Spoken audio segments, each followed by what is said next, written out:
Ladies and gentlemen, welcome out to TD Stadium here on a beautiful Friday night in London, Ontario. Adam Melrose joined with Johnny Urban and KJ Kennemy. And we've got a great game tonight against the London Junior Mustangs Junior Varsity and the visiting Niagara Spears. Go ahead, guys. You know, he's not just sexy, he's a pretty smart guy, too, that Adam Melrose guy. We got to really appreciate him and all the production elements that he puts in to what we have in store today. It's junior varsity football action, the OPFL scene. First round of the playoffs, and it is the Niagara Spears chucking themselves down the 401 today to the Forest City to take on the London Junior Mustangs. Now, KJ, I guess first things first, to get it out of the way, the grand lights have been turned on as we're ready for a Friday night fight here at TD Stadium on the campus of Western University in London, Ontario. But weather was a factor earlier today. An extreme heat warning took over the city. We had a thunderstorm with lots of lightning go over the city at roughly between 2 and 3 p.m. We were, a little skeptical with the Weather Network and what they were going to have in store for the radar in this game. According to the Weather Network, though, right now in the radar, everything's supposed to hold off till roughly 10 p.m., and that should be long enough to get this 8 p.m. kickoff game well underway and hopefully through 4 quarters of action. Yeah, you're right, John. We were worried. We had the John Urban Weather Channel all day long stressing me out, giving me updates, and we had that little, see the sun kind of breaking through just a little bit over the horizon. It's a beautiful night if it continues to stay this way, and as long as it holds off, we don't get the lightning, the rain doesn't matter.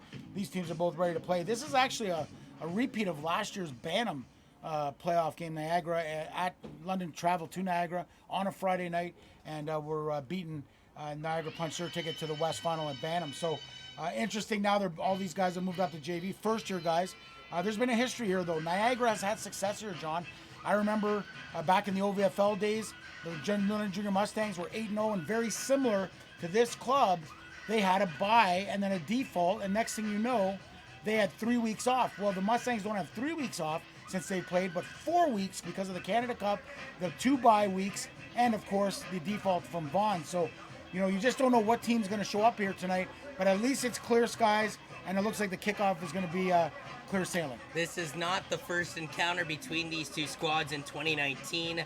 Back on June 22nd, London visited Kiwanis Field in St. Catharines, Ontario, and despite the fact it was a tie ball game early, London ended up prevailing in a 43-21 victory. Now, on paper that night, though, Niagara's quarterback Drake Somerville outdueled Mac Baker, throwing 174 yards and 2 touchdowns to Baker's 112 and 1 touchdown. The running backs essentially canceled each other out. Quentin Hurlick for London had 152 rushing yards and 1 touchdown, while Tal Ibrahim had 106 rushing yards and a touchdown to boot. But the real difference in that game was the supporting cast.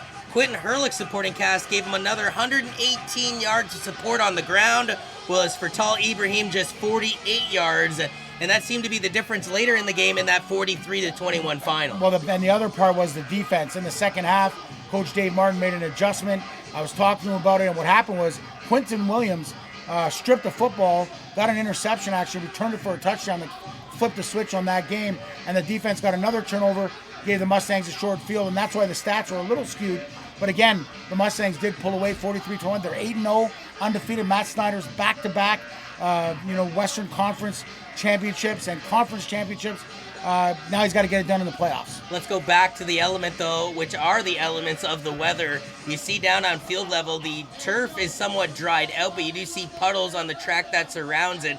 How do you think the field conditions will play out through this game, and does it benefit anybody? The last time these two teams played was, I just mentioned, at Kiwanis Field in St. Catharines, Ontario, although that was a hot and humid night, much like this one, just without the rain attached to it. Yeah, I think London Junior Mustangs, because they're at home and it's Friday night, Niagara taking that long drive, there's a little bit of an advantage, but not much, because Niagara's used to playing night games and they're used to playing Friday nights, John.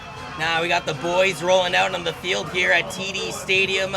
Gray uniforms, silver buckets, and purple pants with the light numbering and lettering compared to the Niagara Spears jerseys, maroon buckets, maroon jerseys, and then gold pants and lettering and trim.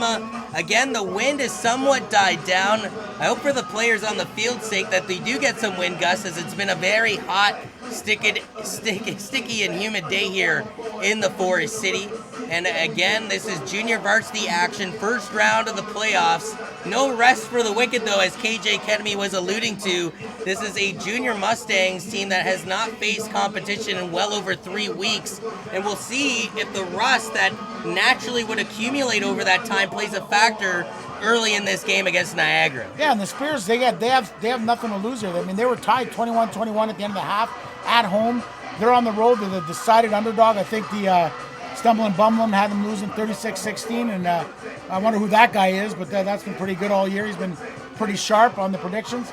But, it's the kickoff of the playoffs in the OPFL. I had an email come in this week about maybe we shouldn't play the games because it's hot. Listen, football's played in good weather, bad weather, it doesn't matter. We're going to play the game. Let's hope that the Lightning holds off. Well, one thing that I keep repeating to all my fellow Canadians throughout this week is just think back to that 8-month-long winter that we had, and it makes you really appreciate the heat at that point. Now it's easier said than done when it's sticky, humid, and it's hard to breathe, which has been at times that way in the southwestern Ontario and specifically here at the Forest City. But it's interesting as these two teams go to battle. Friday night lights, a bit of precipitation, somewhat not necessarily even trickling down, but it just feels like it's all around us at this point here in London, Ontario. I guess before we get into the fun shenanigans of it all, as the captains will go to midfield for the coin toss here, what do you expect to come out of this game at the end of the night?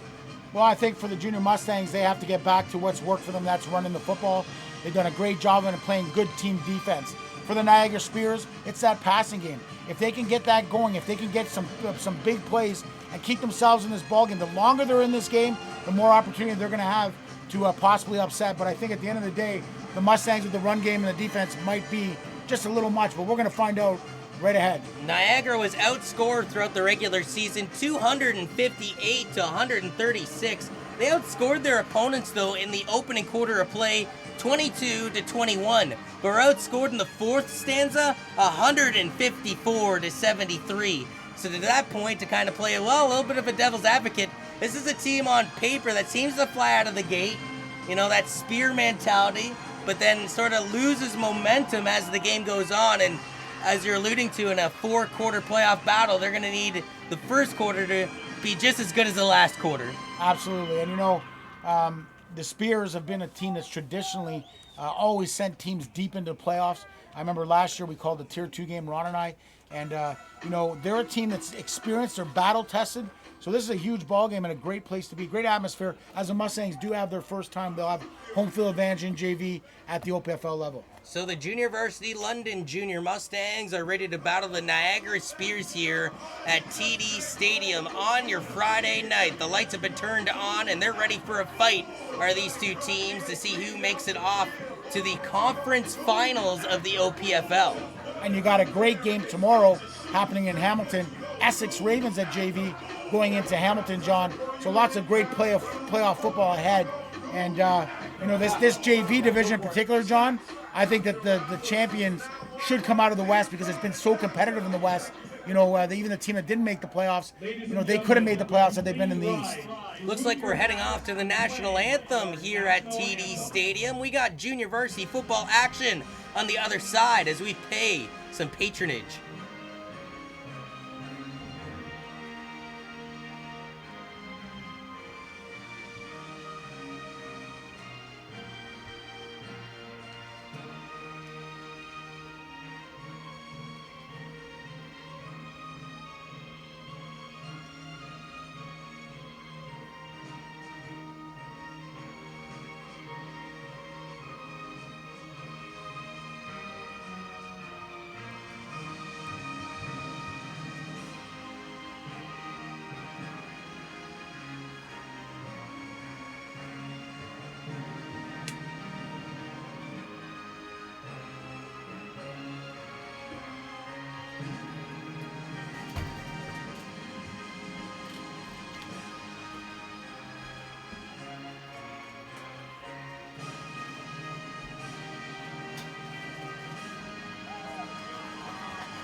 Welcome back to London, Ontario. Thanks for joining us all around the world on YouTube. Big shout outs to our main boy, Adam Melrose, for putting this all together.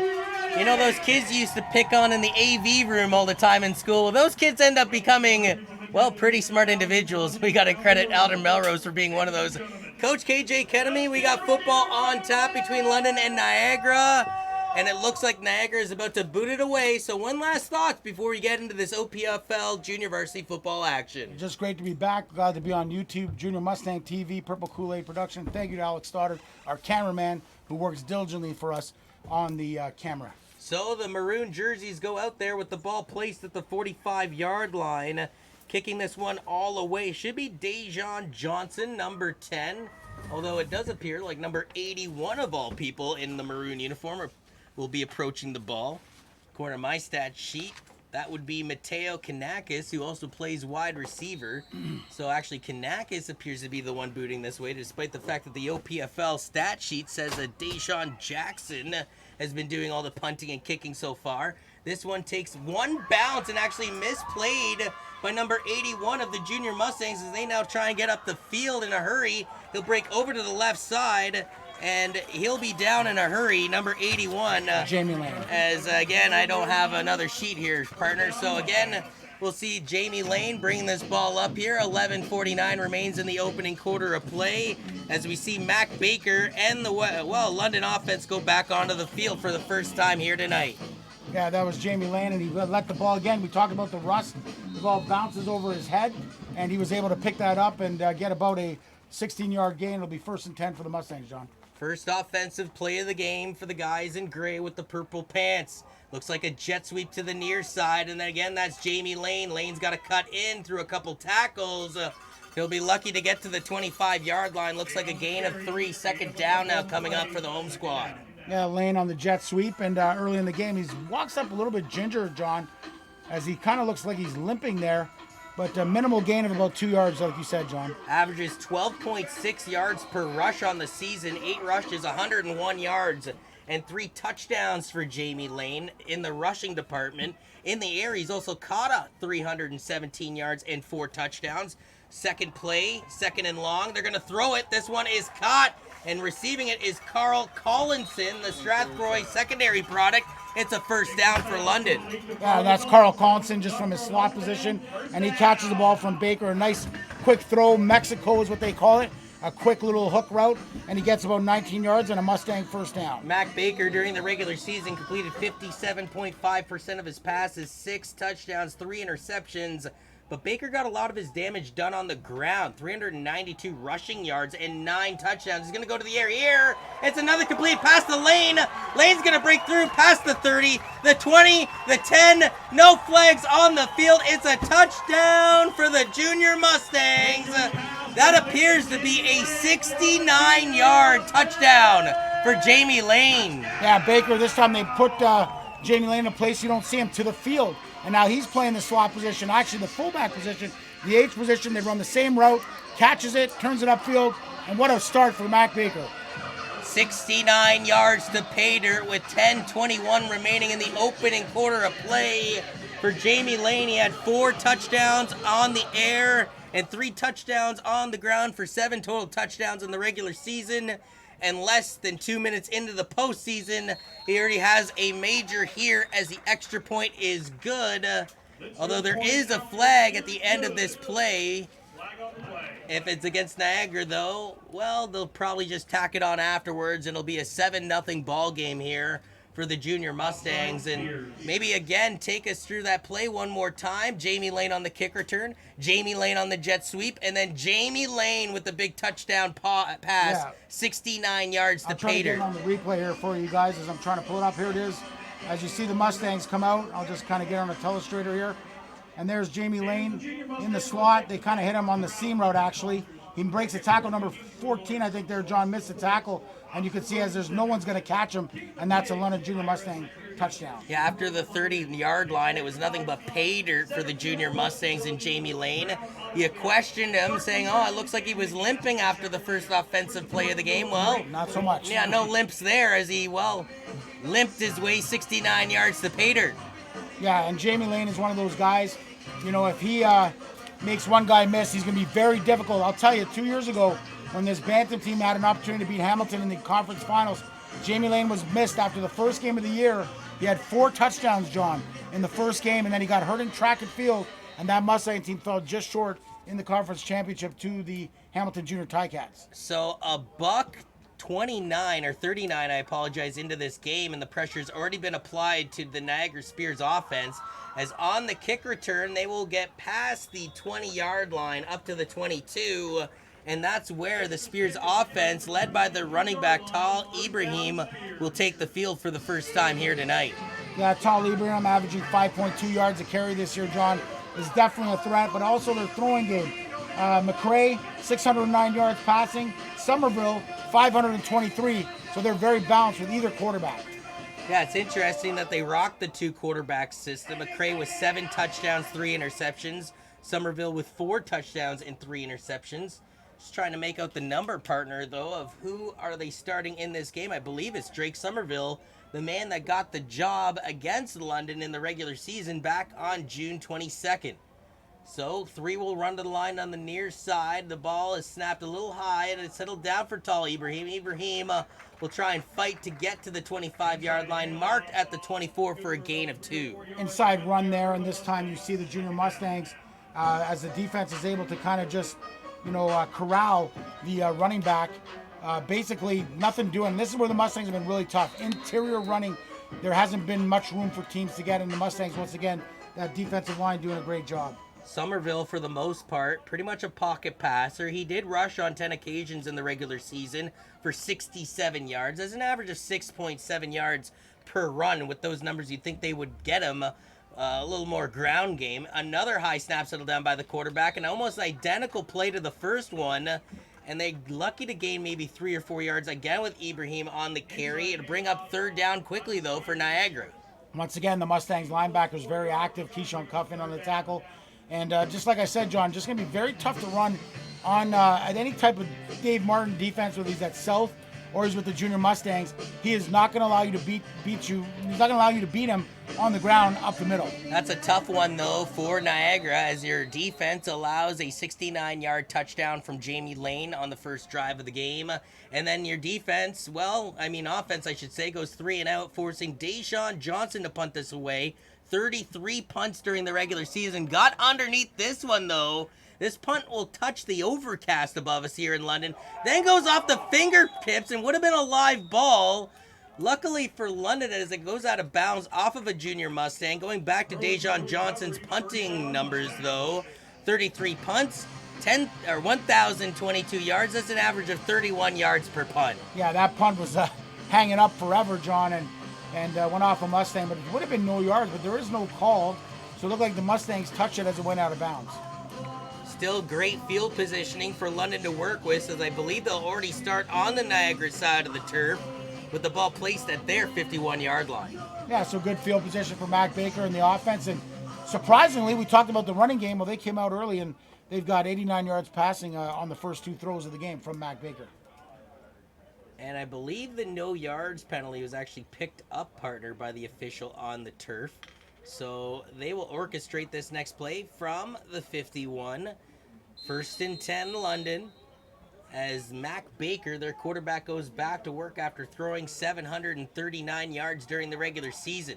This is a fake handoff. Baker's going to keep himself. He's got the first down and more. Past the 30, past the 20. Tries to cut back in, and I believe slipped on the turf. It was a gain of 40-plus yards, and you know what?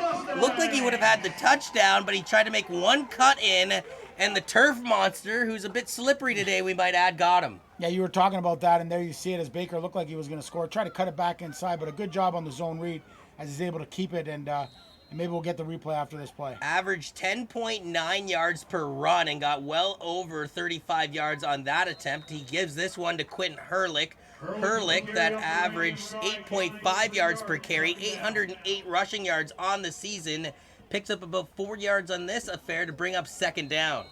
Yeah, and they're going to hurry up, so we got to get right back to the play here, John. And they will go to the play action, and it's going to be Baker into the end zone. Touchdown, Junior Mustangs. Mac attack Baker, runs it from less than 6 yards out, And just like that, with 7:30 remaining in the opening quarter of play, the Junior Mustangs have put 2 majors on the board. And a reminder that they had beaten this squad 43-21 earlier in the regular season, but that game was tied early in the first half. London's not messing around on this affair. Yeah, it was tied at halftime, actually, John. So Niagara's got to get it going here. But what a start for the Mustangs. Been off for a month. Coach Matt Snyder has his club flying. And the extra point is good. And again, that final score between the two teams, 43-21. Now, Drake Somerville again out through Mac Baker that night. 174 yards, 2 touchdowns to Baker's 112 and 1 touchdown. But here's the thing that you don't see in that stat.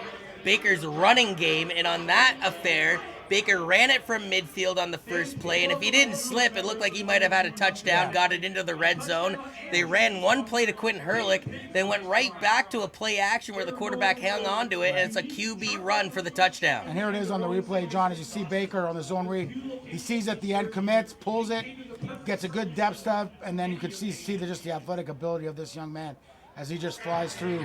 And he does the rest, and you talked about him slipping right at the end here as he tries to make that move back inside. But then he scores 2 plays later. It's interesting to see what would have happened on that identical play if we weren't dealing with the elements earlier today here in the Forest City. Ball's placed at the 45-yard line and a 14-0 score early here with 7:30 remaining in the first quarter of play.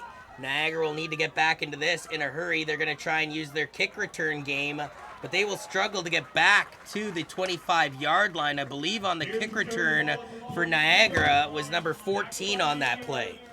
Yeah, and a great return that time at number 26. Cole Maniar with the tackle there, John. And I apologize, actually number 24. That's Tal Ibrahim, the running back on the return. But again, ball is placed at the 23-yard line. 7:23 remains here in the first quarter of play.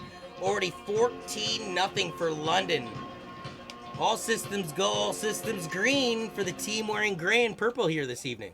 Yeah, and just a great start for the Mustangs, and now it'll be interesting to see 2 runs early. Let's see if they go to that passing game. So Drake Somerville is back out there, completed 50% of all of his passes, 33 of 66 during the regular season. Another high snap by his center and another give to Tal Ibrahim. So you wanted to see a pass play there, Coach, but instead they go to a 3rd straight run play, a tall order for Tal Ibrahim, and he's stuffed to bring up 2nd and long. Yeah, you're just not going to be able to run against number 97 from the Mustangs. That's just a phenomenal year. That's Carla Park out of East Elgin, and his mate Joel Vergi, number 92, was also on the play. There's just tough sledding every time you try to run the football against the Mustangs. 19 total tackles during the regular season for Park, 3 of which for tackles for a loss. He also forced a fumble and recovered it too. Time ticking down against the Niagara Spears here in the first quarter, down 14-0. They have 3 options to the right side. Looks like Somerville is going to throw it. His first attempted pass is well over the intended target's head on the far sidelines. I believe the intended target was Mateo Kanakis on that last play. Kanakis had 146 receiving yards and 1 touchdown from Somerville during the regular season. And Somerville that time just overshoots his guy. Maybe we'll get the replay for you, John. As you take a look at it here, Somerville comes up to the line. He's got 3 to the field, 1 to the boundary. And as we get a little quicker here, we take a look at what he does.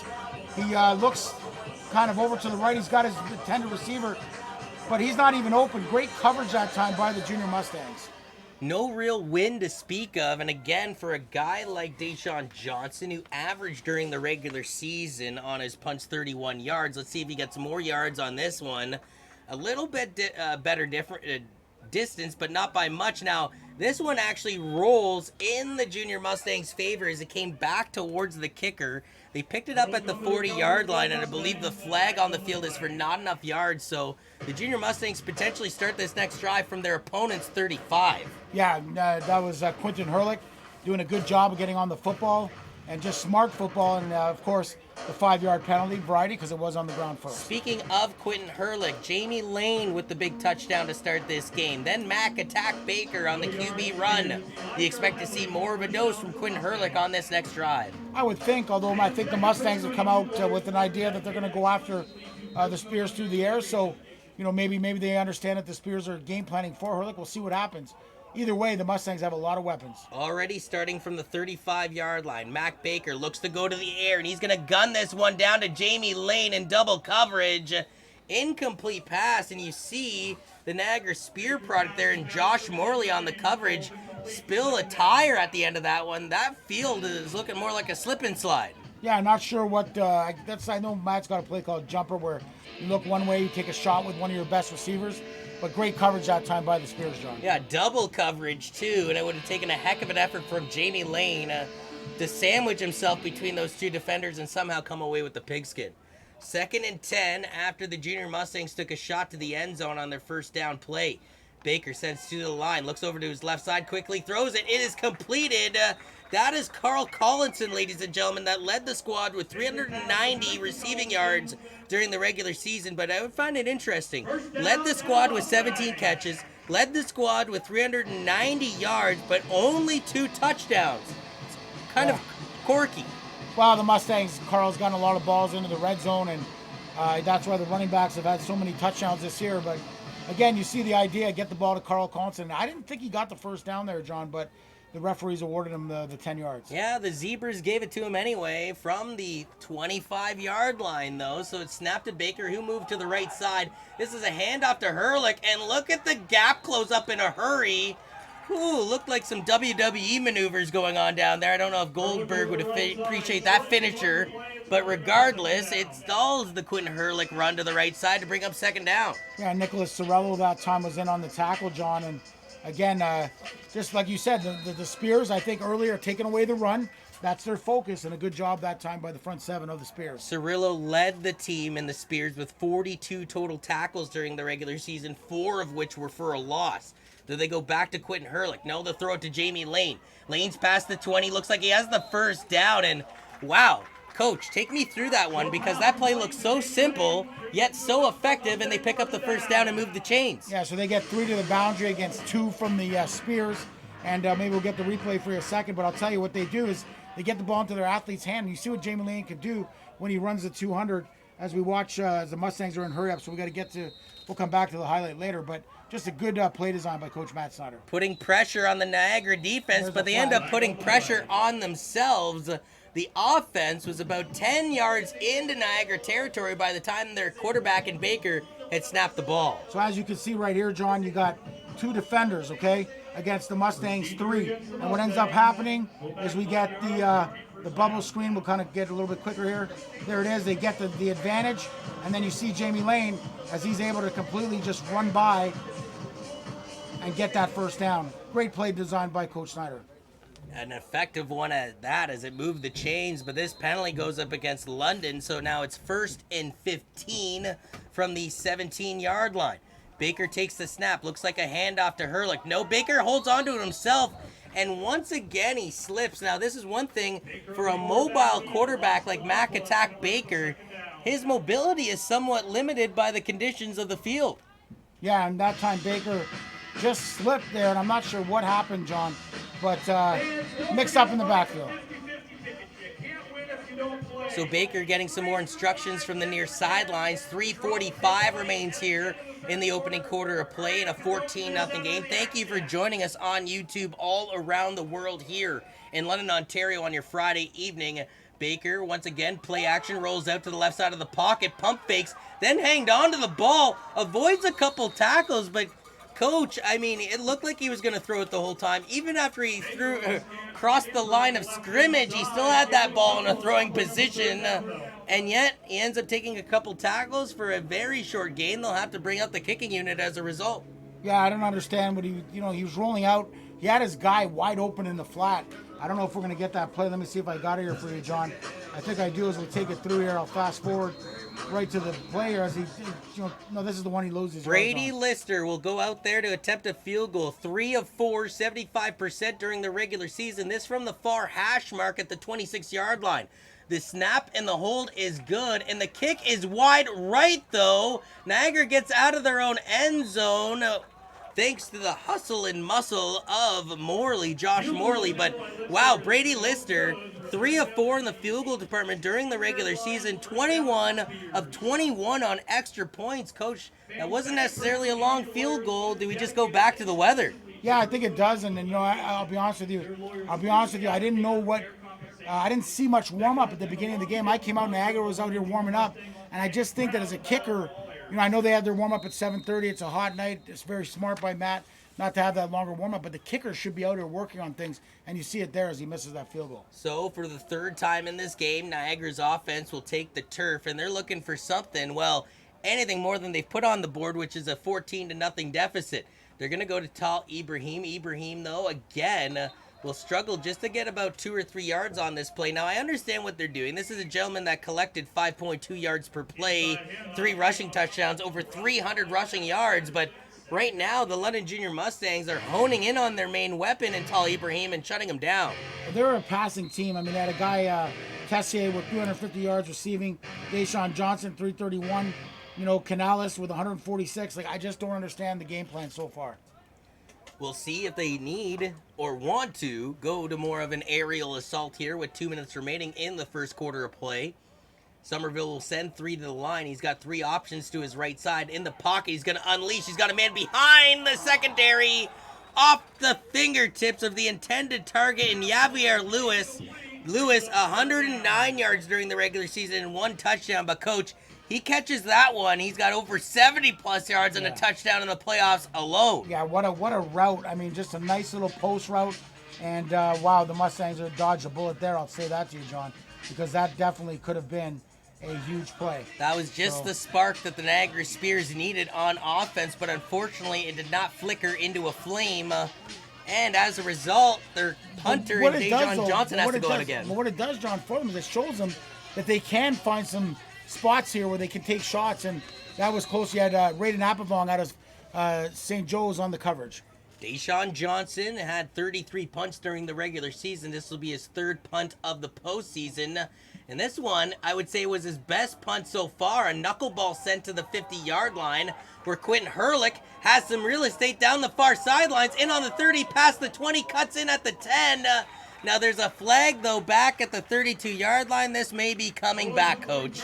Yeah, so a nice return by Quentin Herlick will be negated. It was a 40-yard return. It'll be negated to a 16 as they'll get a 15-yard penalty for the block in the back. But again, I remember a couple of years ago, Quentin Herlick against Niagara had, count them, John, 5 touchdowns called back. He scored 3 that day with 5 called back in Niagara. So poor Quentin, when he plays his team, seems like his yards go for naught. So Baker is supported in this game by Quentin Herlick, who unfortunately just had that massive kick return. Well, severed down a bit thanks to the penalty yardage. Herlick finished the season, though, with 808 rushing yards and 7 touchdowns. In the air, Baker relied on Carl Collinson and Jamie Lane, who combined for 707 receiving yards and 6 touchdowns. Defense by the Junior Mustangs have been led, though, by Keyshawn Cuff with a team-high 46 tackles, 4 more than Matthew Henderson with 42. The offense back onto the field, and I believe, is that Ethan Doby? No, I can't. Yeah, that was Doby. Yeah, so, Doby was in. So Doby, we saw a lot of him for Team Ontario at the Canada Cup. Maybe too much Doby, as that seemed to be their only offense throughout the tournament. Yeah, the under 15 team, or under 16 was it, John? The Eastern Challenge, that's right, the under 16 competition. But Doby was one player of the game, one game that you called. Well, he had 4 touchdowns. He should have been the player of the game. The only difference was that was their entire offensive playbook, was Doby, and a side of Doby. And eventually the other teams in the tournament went, wait a minute, if we shut down this Doby guy, Ontario doesn't have offense. Right. And that's essentially what wrote the ship for Ontario, as they eventually settled for a silver medal at the U16 Eastern Challenge last week in Kingston, Ontario. Yeah, I think a couple of years ago they had a bronze medal, so an improvement. Congratulations to Team Ontario and to Team Quebec, who won the gold. And in the U18 scene, Team Ontario lost a heartbreaker in the bronze medal to Alberta, as the Junior Mustangs got the Niagara Spears defense to jump. Looks like a free 5 yards for Mac Attack Baker in his offense with 13 seconds left in this opening quarter of play. Yeah, you couldn't have scripted this better, though, for the Mustangs. Again, the offside's going to give them a free play. Some 5 yards of variety here, 1st and 5. But Coach Matt Snyder and his offensive staff really wanted to get a start, and they threw the football. That's what the interesting thing was. They've been running the ball predominantly all year and looking really good through the air, is Baker and his receiving troops. And going back to that Team Ontario loss to Team Alberta, they tried to go for a 2-point convert, down by 1 after scoring a touchdown. like something out of the Replacements movie, as we see a Dobie run to the left side, get somewhat stuffed here for a limited gain to bring up second down. But yeah, going back to that game, they try a 2-point convert when all they need is the extra point to tie it. You think, oh my word, Riverboat Gamblers much. They lose on that affair. Somehow, some way, though, they block a punt. Their first blocked punt of the tournament comes on their last special teams occasion. And they have a field goal attempt with Zach Copeland. Copeland not only misses the game-winning field goal at the last second, they fail to get to Alberta's player out of the end zone for the game-tying Rouge. Ontario had 2 cracks to win it, 2 cracks to tie it, and they still end up losing that bronze medal to Alberta. One of the more entertaining games of the tournament, as this looks like a first down throw from Mac Attack Baker to the far sidelines. And that will be the final play of the opening quarter. Coach, maybe a bit of a summarization of those 12 minutes of play, as it was, well, a whole lot out of London in a major ran from Jamie Lane and their quarterback Mac Attack Baker. And for Niagara Spears, unfortunately, they have not even gotten their offense to the London side of the turf yet. Well, the team we thought was going to be throwing the ball has been running the ball. The team we thought was going to be running the ball has been throwing the ball, and they're up 14-0. That's playoff football, Coach. Knocking on the door right now, so we'll take it to our producer, Johnny. Adam Melrose. Yeah, absolutely, guys. A really cool first quarter. Certainly, one thing I noticed is we played a game against the coaches and the parents in Ottawa last week, and Mac Baker's dad had a couple of picks in that game, so I'm seeing where the athleticism carries across the family here. So it's been exciting to watch this first one. Heavily balanced, not so much balance. I'm thinking offense, defensively, London's looking really good right now. And, perfect. And coming up here in the second quarter, we're going to get Coach Jamake Njoku down talking to his people and the fans as well. And here we go with some second quarter action, ladies and gentlemen. And we're going to have, John, the Jama Zones coming up here in the second quarter. We're going to unleash it on you, kind of like Don Cherry. Like, oh, no. Oh, my God. We're going to get some fan interaction as he's going to go down and wave to us in between series. We'll get the fans in the stands going, as it looks like another touchdown run for the junior Mustangs. Ethan Dobie had 5 touchdown runs during the regular season. Well, give him one here in the postseason. We were just talking about his epic performance at the U16 Eastern Challenge, where he had 4 touchdowns in a single game against Team New Brunswick. Well, you talk about Ethan Dobie, and Dobie will arrive on the scene as Ethan Dobie gets the touchdown run. And wow, unfortunately for Niagara, it's one thing to be losing now by 20-0. It's the timing of these touchdowns too.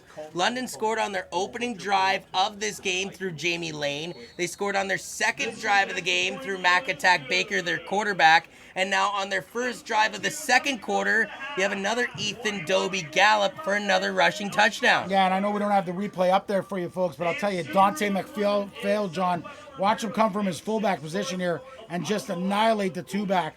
And Dobie does a good job of almost stumbling, like you said, on the turf, but ends up scoring. Ethan Dobie. 11:42 remains here in the opening half of play. It's now a 21-0 score for the London Junior Mustangs here in OPFL first round junior varsity action. We thank you for joining us on YouTube.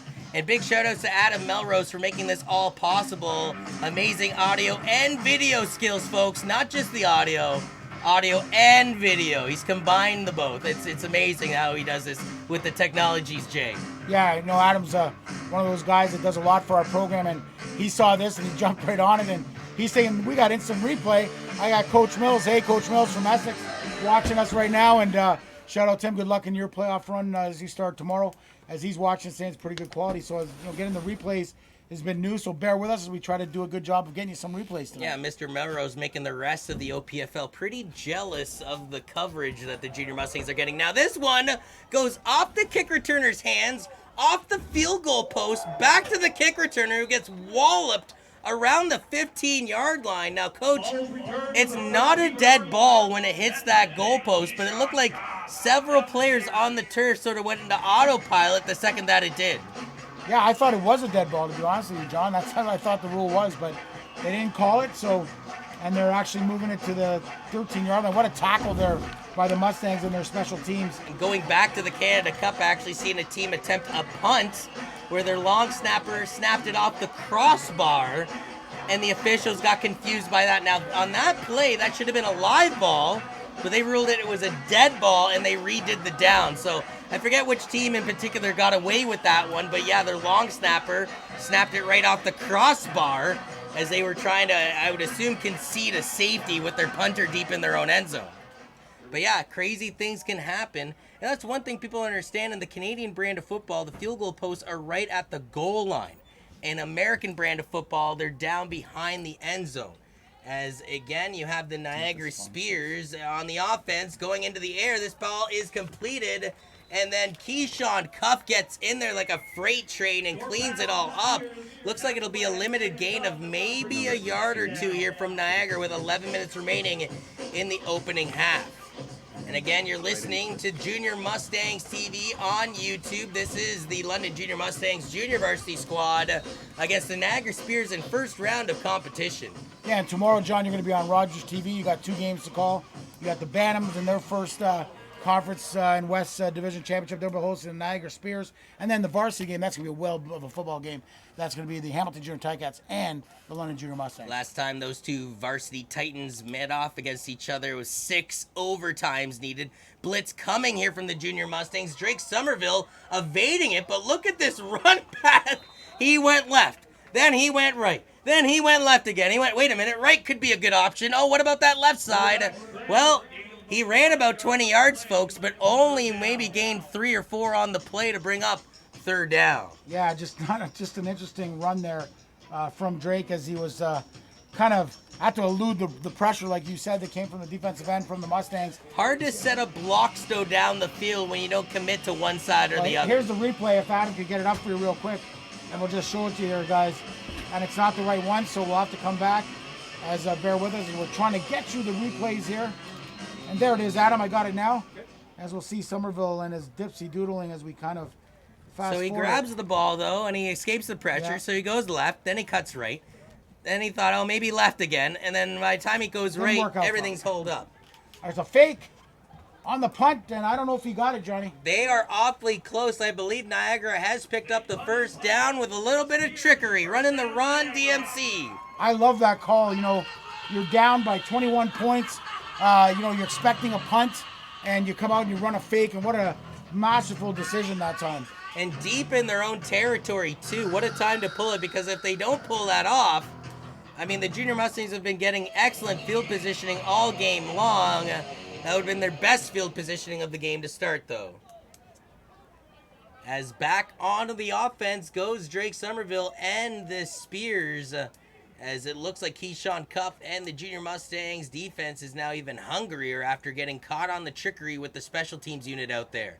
A pass, looked like it should have been completed. Coach, he had all day long, and maybe that played a factor in it as Quentin Douglas, who had 46 receiving yards during the regular season on 6 catches, has that go in and out of his chest. Yeah, unfortunate, ill-advised. I mean, it's a great throw. Wow, what a throw from the quarterback from Niagara. I mean, John, that is a long throw. That's 41 yards in the air, and he drives it up the field 8 yards. Perfect throw, and you drop it. You just can't do it. And we get it here on the replay real quick, John, and you can just see how it's just unfortunate as he's just not able to corral the football. And what's interesting, too, is they have Marshall McCray out there, who's the other quarterback they could use, but it is Somerville still at the helm. So he's going to give the handoff to Tall Ibrahim. Ibrahim with a nice cut-in and a decent little run from Tall Ibrahim, the main rusher for the Niagara Spears program.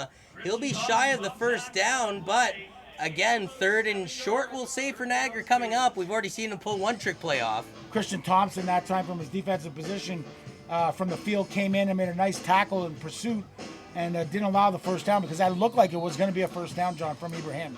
And we see the Jean McQuay factor going around the stands right now, looking for his potential victims out there, KJ. Yeah, trying to get the Jama zone, as we're trying to convince people to get on air. Trying to get the community involved, which I think is always an amazing thing. Something that the London Junior Mustangs have done quite well here in the Forest City is get the community behind youth football, and we're trying to get the actual patrons on the air as we get the first time out called by the Niagara Spears here in the opening half of play. 7:50 remains on the TD Stadium game clock. 21-0 is the score. And again, if you're just joining us, a bit of a recap. You had Jamie Lane go for a touchdown catch of 69 yards. Mac Baker, the quarterback, ran it on a play action. And then recently, Ethan Doby, as it does appear like we have the man of the stands, guys. We got him. Yeah, here we go. We're going to go to the man of the stands right now, and Jean McKay.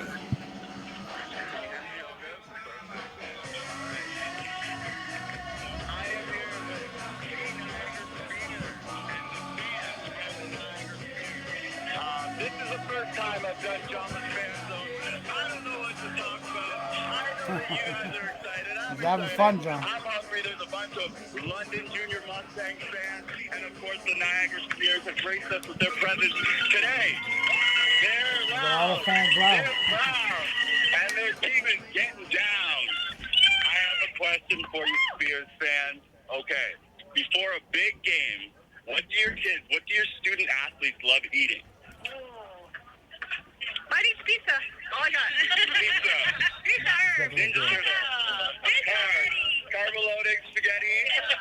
And then the licorice was the key, okay? The key winning ingredient, licorice. Nibs, Twizzlers. You're on. We got it all. And Johnny, there's the play as he went out of bounds. John Mazzone, pretty intense there, John. Well, I like how he's getting the parent insight. What do these kids eat? What music do they listen to? How do they gear themselves up for these playoff competitions, knowing that everything is on the line tonight when you come to TD Stadium? And despite the fact that it's a 21-0 scoreboard, this game is far from over with 7:46 remaining in the second quarter of play. I know you ain't going to be using the Drake today, Johnny, because Niagara just went offside and gave the Mustangs the ball back. Unless they do some incredible comeback. I know it's early, and I'm one of those guys that always believes anybody can come back. But, John, 21-0, you go outside and give the ball back to the Mustangs on your 33-yard line. Now, this is a team, again, that, let's face it, in Niagara, this is a David versus Goliath type situation for them. And, well, they're going to need something in a hurry here with their defense back onto the field. Maybe a fumble, maybe an interception. This won't help their cause, though, as this looks like a Quentin Hurlick first down gallop. He's pushed out around the 20-yard line. One play, and the Junior Mustangs are already threatening towards the red zone. Yeah, that time Hurlick, again, it's that weak side off tackle run that they've been using here early, and Quentin Hurlick does a good job of following his blocks, gets 12 yards and a first down, John. As again, the Jean McKay experience going around the stands here at TD Stadium, getting everybody involved, and, well, We'll get him at halftime. You can do a lot of them at halftime. he's right, a John? hot commodity right now, Jay. 7:15 now remains on the score clock. Ball is snapped to Mac Baker. A handoff to Quentin Hurlick, but he is engulfed by maroon and gold uniforms from the Niagara Spears defense. That's a tackle for a loss to bring up second down. Yeah, and a good job that time again by the interior of the Niagara Spears. They've been very good to the field defensively, John. The Sam linebacker, Mike linebacker, the 3-tech, and the field end have done a really good job of negating the Mustang running attack. So what Mac Baker and the offense is going to design here on this second and long play is there's rotation from the left to the right side by Jamie Lane. Baker's going towards the end zone, but overthrew the intended target, and Carl Collinson. That's the second time that he's tried to go to the end zone in this game, but overthrew the intended receiver. Brings up third down, and this raises an interesting question because Brady Lister missed his first field goal attempt of this game, coming in 75% from the regular season. Do you have much confidence in your kicker going back out there on this affair? Just because where it's from, John, it'd be about a 34-yard, about a 31-yard field goal. I think Brady can make that, but I think Matt's going to take his chance with his offense here. And in a 21-point game, why not? So with a 3rd and 13, they're going to leave Brady Lister, the kicker that's already missed a field goal in this game, back on the bench. Looked like London was trying to get Niagara to jump. There is a flag on the play. Now, if they did get Niagara to jump, and they do get a free 5 yards out of it, does that change your thinking at all? And do we see Brady Lister go back onto the field to attempt a field goal? Yeah, the 5-yard bring it to a 26-yarder. I would, but I think Matt so far is he's sending the field goal team out. Good decision. I would do this. Well, what's hilarious, though, is the opposite rang true. The Junior Mustangs took a 5-yard penalty. They didn't get free 5 yards. They went backwards 5 yards. And as a result, they're still sending the kicking unit back out there. So, interesting that, they went backwards 5 yards. I think they're punting, though, John. They're not going for an extra field goal. And do you debate that? Because even if you kick the field goal, if you miss the field goal and your cover team's doing their job, you could get the Rouge out of it anyway. Yeah, you put your better athletes on the field, though. I think your extra field goal and extra point isn't going to have as many runners like they do on this punt team. 16 punts during the regular season, 555 yards. That's an average of 34.7 yards. He's going to try and get this through the back of the end zone. He gets a kicker bounce, and it will roll out.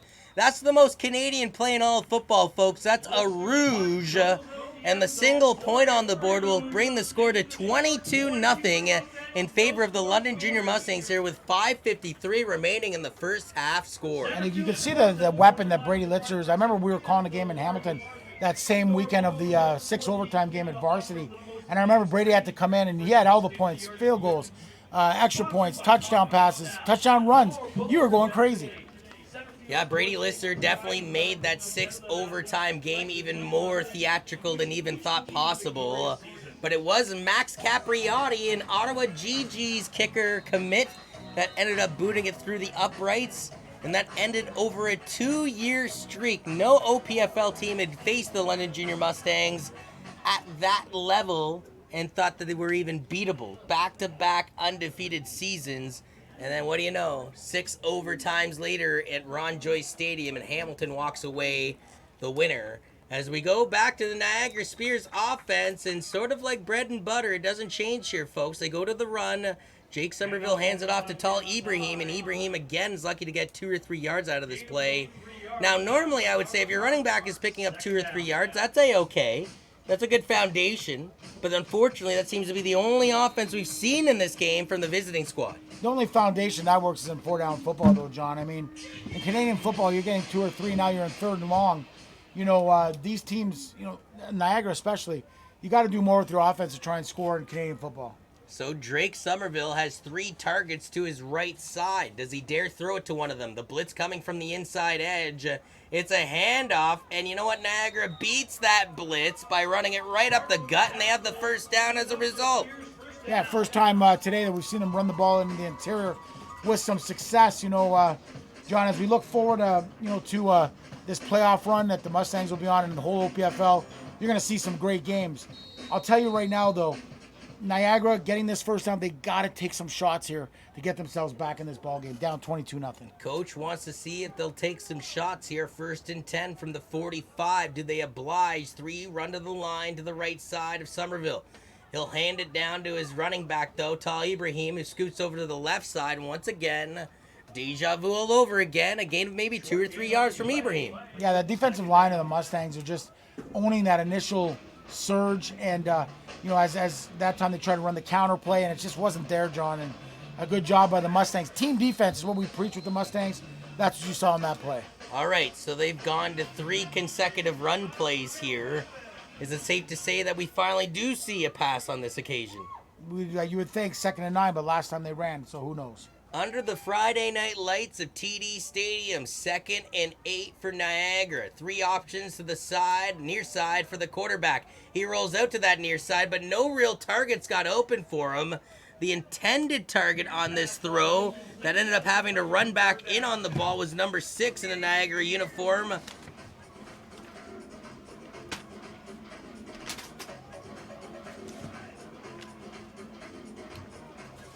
Adrian Degrees Caprino. There we go. And like you said, John, a little boot action there. Pressure from Matthew Henderson, and it caused him to kind of throw the ball a little bit earlier than he wanted to. He had time, but the pressure of Henderson forced him to throw the incomplete pass. As now, again, with 3:28 remaining in the opening half of play, this is Junior Mustangs football presented live on YouTube for those around the world. Ontario Provincial Football League action here, the first round of the playoffs. The postseason is amongst us. Hot weather as there was a heat warning throughout the day here. A huge package coming on this punt from Deshaun Johnson. His best punt of the day goes to the 30-yard line, trying to bring it up to the 39 before electing to go out of bounds is Jamie Lane, though, as we hit the 3-minute warning in the opening half of play. Yeah, Jamie Lane that time catches the football in the air. Like Coach Ron says, that's a guaranteed 10 yards. It gets 12, as it was good coverage from the Spears. So if you're the London Junior Mustangs offense, your last drive was the first time you really faced any adversity. Well, other than the time your field goal kicker missed the opening kick of this game. So they've tried to, well, instead of going for 2 field goals, they've gone for a field goal and a punt for a Rouge. Now, Lister obliged them. That punt was perfect, rolled out of bounds in the end zone for the Rouge. But let's see if the offense can get back to clicking the way they were on their first couple drives, as they'll be stuffed on this opening run. And I believe that is Quentin Herlick, and Herlick is lucky to get a yard out of this one. Yeah, just barely a yard. And again, the Niagara Spears have done a good job of tracking where Herlick is, where he's going, and they've their commitment has been to go after Herlick. That means there's one-on-one matchups on first downs that Matt Snyder needs to go back to try and exploit. So now a 2nd and long coming up for the Junior Mustangs. 2:45 remains on the first half clock. Back onto the field is McAttack Baker and his offense. As this again is a Baker run for the first down, trying to get off of a tackle, and ends up getting even more yards out of the play than initially thought of. Almost a 20-yard run from Mac Baker. Yeah, nice zone read again, and Baker does a good job of getting the edge, and you see his powerful legs, John. He's able to break a tackle, and instead of having a 14-yard gain, he gets 18. Averages 65.3 yards per game on the ground, but Jay, I'd imagine he's close to those totals already here in the first half, given that big first quarter run as well as his first quarter touchdown gallop. Yeah, he's sitting at that right now, close to 63 yards on 5 carries. So back into the gun goes Baker. Jamie Lane joins a trio to the right side. Baker rolls out to the right side, fires it down the field, just out of the grasp, though, of Jamie Lane. Right play design, just, well, not perfectly executed. Yeah, you know, and you'd like to see Baker. Maybe we'll get the replay on that one, John. I'm not sure, but you would have liked to see him, you know, kind of throw it off his right foot and throw downfield. He does throw it downfield, just misses Jamie Lane, and in those situations, you just want to put the ball up. Here it is here, I think, John, as I'll try to take us through it. You can see Baker here as he lines up. He gets see the rotation from Lane as well. Here's the sprint out. He's got his guy. So he kind of throws it just a tad early, but great play design, and they'll come back to that, I'm sure. So still it'll be Baker back out there in the pocket. He's protected. It collapses around him, though, and this will be a sack for the Spears. Coming away with a head of steam for the Spears, and rightfully so, I believe, is Connor Reevitt, or it could be number 97, Brandon Schneier. Yeah, just a great job that time of not being fooled by what the Mustangs are trying to do, and he just was able to come in and just corral Baker. And like I said, Baker's got strong legs, but not that time. So 2:03 remains here in the first half of play, and arguably the biggest defensive play of the game for the Niagara Spears just occurred as they were finally able to contain Baker in the pocket, surround him, and smush him down to the TD turf, forcing Brady List to go out there for the punt. So give or take, this one will be done around his 40, but this is a high snap. Brady Lister's got to go all the way back to his 25, spins around and punts this one down the field, wow. And it takes a kicker's bounce to the 20-yard line. Wow! Talk about a highlight of the night style play from Brady Lister.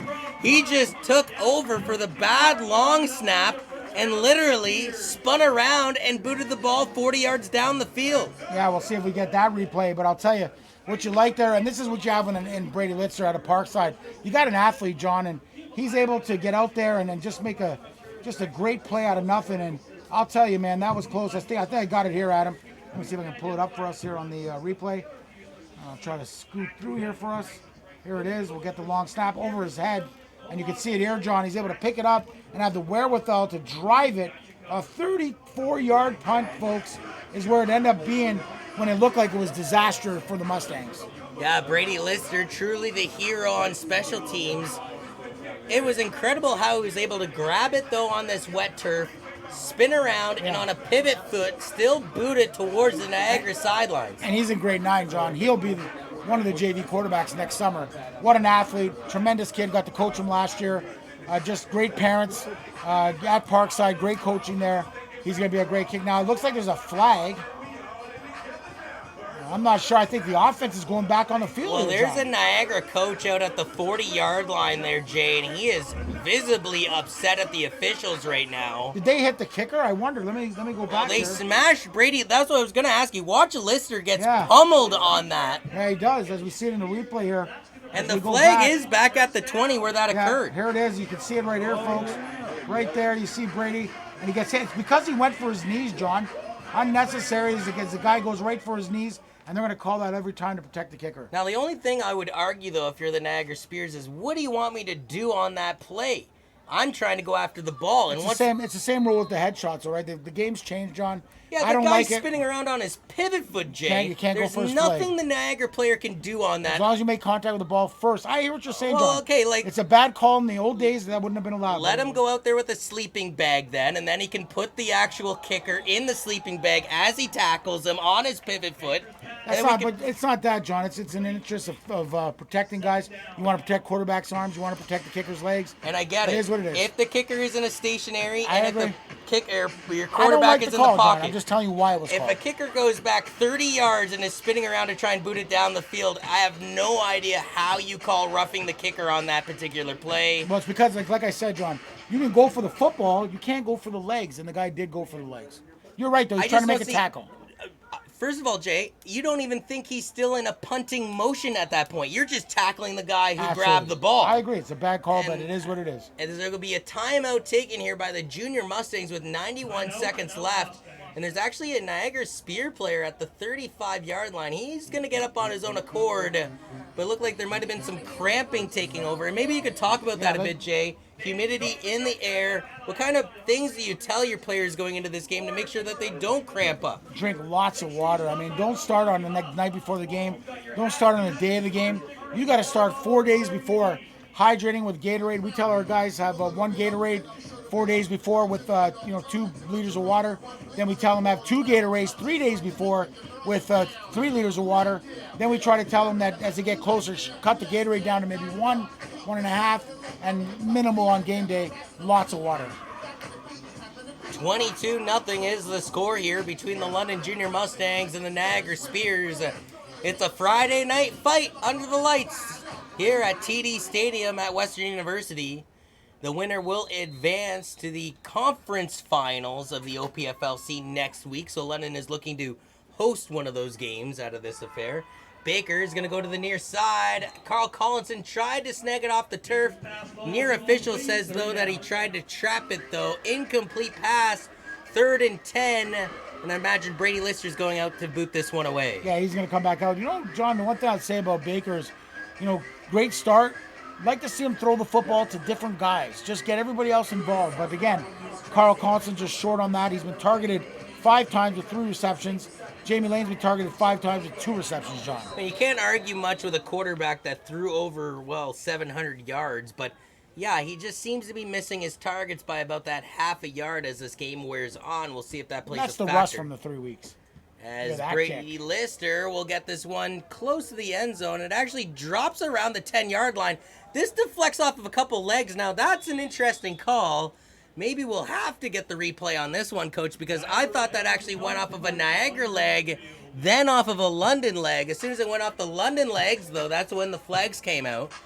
So, according to the officials, it did not hit a Niagara player right away. It hit the ground. The oval took it on a bad spin backwards towards the Junior Mustang. And naturally, once it hit the cover team player, there'll be a 5-yard penalty applied on this. And that benefits Niagara because they did not get much on this kick return at all. No. And, the Niagara Spears have been struggling today. And I think I got that replay for you right here, John, as we go through it. There's the punt. It does bounce off of someone. Let me just take a look here, John. And, yeah, it does hit Rasheem Blackson's in there. So it's a good call by the officials. 1:17 left on the clock. Niagara trying to get something on the board before they go off to the halftime break. Down 22-0. They get the Junior Mustangs to jump. They debated whether we should even run this play. They give it to Tal Ibrahim. And I'm sure if Ibrahim gets off the turf, he's going, why did we run that play? Why did I have to take a hit in the damage? Well, it's a free play, so you never know what can happen. Number 10 was wide open down the field. you'd like the quarterback, Somerville, to take a shot there. But as the everybody other guy wide froze, open. not just the defense. The offense froze too. Yeah, it's that freeze call. It's actually, you're using the right terminology. It's a freeze call. Everybody looks like they're frozen, and you try to get the other defense to drop offside. The problem was the Spear guys froze too. Didn't allow them to capitalize on the defensive mistake. Now, what's even more interesting is, now the chain gang guy moves, as originally they did not put the 5-yard penalty on. Now they have. 1st and 5 now with a $1:13 left on the ticker. Plenty of options to the near side for the quarterback. Still at the helm, and Drake Somerville. Somerville takes the snap. Looks like it's a handoff, though, to Ibrahim. Ibrahim breaks off of one tackle, and now he's down at the 40-yard line. That's good enough to move the chains. 1st down for Niagara. Nice inside run, and we've seen it now for the second time where Niagara's run the ball inside on 2nd down and had some success. Not on 1st down, but on 2nd down, yes, they have. So are we going to see more passing on 1st down plays from Niagara in the second half? I mean, you got me, John. I mean, so far that's been the game plan, but a team that's throwing the ball pretty good, you'd like to see them air it out just a little bit. Entering the final minute of play here in the opening half of competition in round 1 of Junior Varsity playoffs. As again, we have Bantam and Varsity action tomorrow here from TD Stadium. Once again, on a 1st down play, Niagara elects to go to the run, this time to the left side. And once again, they're lucky to get 2 yards out of this. Yeah, Keyshawn Cuff coming from his linebacker position was able to Mike linebacker position as they moved him to Mike and moved Henderson to Will this week, and talking to Dave Martin in the pregame, and he does a good job of corralling that run. Arguably the biggest enemy right now for Niagara isn't even themselves, it's the clock, as we have less than 35 seconds now left here in the opening half, and Niagara still around their own 40-yard line, trying to get into London territory for the first time in this game. Can they do it here? Deep pass down the far sidelines, and great athleticism to have to hop over the table. It's an incomplete pass, just trying to make out the number as the lights are going right into my face here. Number 11, I think, John. Is the intended target in number 11. I don't necessarily have him on my receiving core. Regardless, though, fortunately for him, the ball was overthrown, but then he hurdles the table on the sidelines to avoid any damage. Yeah, just like you said, just overshot his intended receiver. Looks like they're going to go for it here, John, on 3rd down with 24.9 seconds left. Well, you got nothing to lose if you're Niagara. You said that at the beginning of this game before kickoff when it was 0-0. I'm sure those sentiments ring true for the visiting squad, down by 22 points here. Somerville's flushed out of the pocket. He's going to go for a run. He's going to have to put his body on the line for the 1st down, and he did. Wow. The quarterback knew that if he went for the feet first slide in that situation, which is the conservative way of playing quarterback, that he might have been shy of the 1st down. So head up, ball protected the whole way through, took the hit to make the play, and just like that, by 1 yard, Niagara is in London territory. Yeah, 15-yard run there by Somerville, and like you said, John, just the wherewithal to understand, what the situation is, where he had his escape route, and then when he finished, protecting the football, like you said. Currently at 9 p.m. local time, we had an 8 p.m. kickoff, late Friday night fight under the lights here at TD Stadium. The only reason why I mention all that is because we had storms go through the Forest City around 2 or 3 p.m. this afternoon. Heavy lightning, heavy rain, including some hail, chunks of hail that fell down around the city. Now, the skies did break up. It got really hot, really humid again, which we all thought, okay, there's going to be another shower coming soon. That has not come to fruition just yet, and according to our radar, everything will hold off until after 10 p.m. So still Let's hope so. About an hour left in local time, according to the forecast, before more rain comes into the picture. 1st and 10 play from Niagara. They're going to try and go deep. A beautifully thrown ball from Somerville in and out of the hands of the receiver at the 20. Oh, man, you got to be kicking yourself if you're that kid, because you couldn't have asked for a better thrown pigskin. No, you see Somerville, and that's why he is the quarterback that he is. He drives that football on the corner route to where only his guy can make a play on it, and just unfortunate that he had a drop there.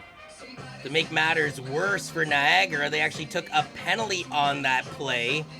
So maybe that gave Somerville the real estate needed to huck the ball down the field, but Kendrick Lamar has that line about the left hand going viral and the right hand with the spiral. Well, Drake Somerville with the Kendrick Lamar throw on that one. Here's the replay here, John, and I don't know if we can get it for you, but he steps back, he drives the football, and there was holding that time from the defensive end, from the right tackle on the Mustangs' weak side defensive I end. don't think what you do, though, on that replay is you see the justice of that spiral, though. A tightly thrown bullet pass from Jake Somerville drove it into double coverage. Now he fumbles this one on the long snap. A junior Mustang popped him before he got the ball. I thought that's a flag. Now the junior Mustangs are rumbling all the way back. It could be a touchdown for London, folks, but I believe this one is coming back on the penalty. Yeah, you can't restrict a guy from recovering a ball. That's what happened there. We'll try to get the replay for you. So an illegal block on the back. Would that be the call there? Or it's called illegal. It's a restrictive block. Like you're trying to keep someone from getting the fumble recovery. It's not allowed. So it'll come back and it'll be a first down for the Niagara Spears. So not trying to be the bearer of bad news, but you knew it as soon as he gave the cheap shot to the back of Somerville, the quarterback trying to make up for the bad snap. So we'll watch it from the beginning as these two teams set up their offense and defense respectfully. As the ball is snapped to Somerville, though, a bit of a low snap. And make matters worse, the oval, he tries to collect it at the 35, but he's pushed down to the turf at the 30. Let's watch it again, John, like you said. You get the rewind here. Was that Keyshawn Cuff? Yeah. Keyshawn Cuff was the guy that came in. He's got to know better than that, though, partner. He does.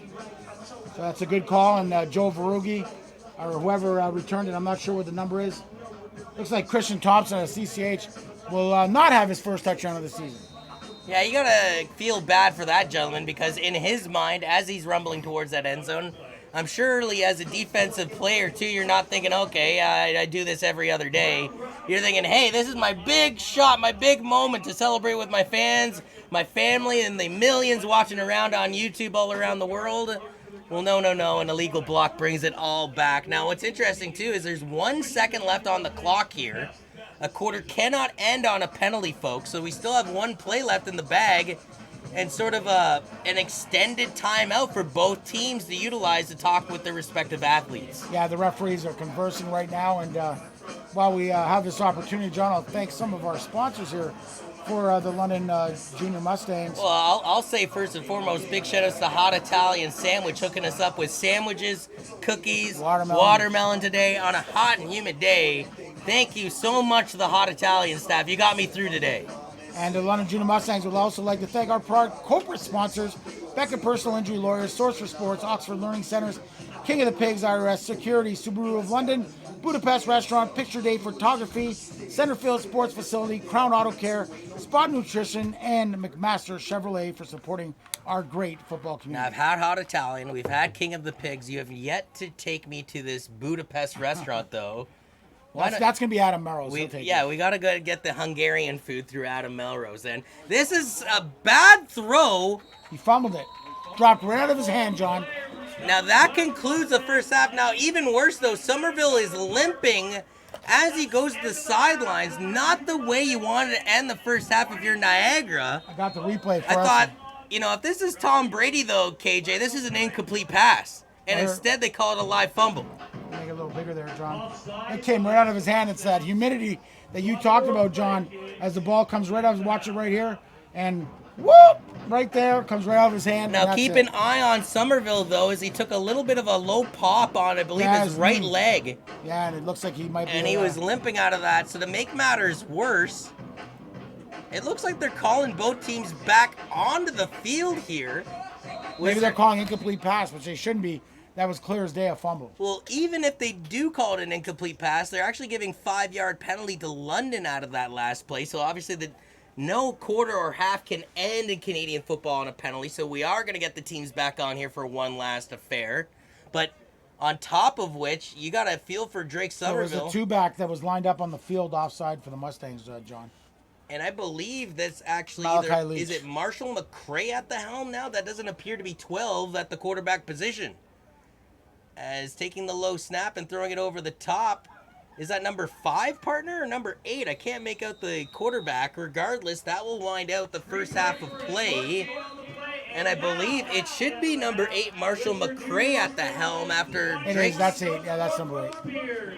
So, regardless of who's at the helm for Niagara, though, they're not getting it done offensively so far. 22-0 is the scoreboard as we enter the halftime break. It's been a Jamie Lane 69-yard touchdown dance, as well as a Mac Attack Baker play action while the quarterback kept it himself and moseyed into the end zone, and then an Ethan Doby dash into the end zone to begin the second quarter of play. But I will recall that was at the beginning of the second quarter.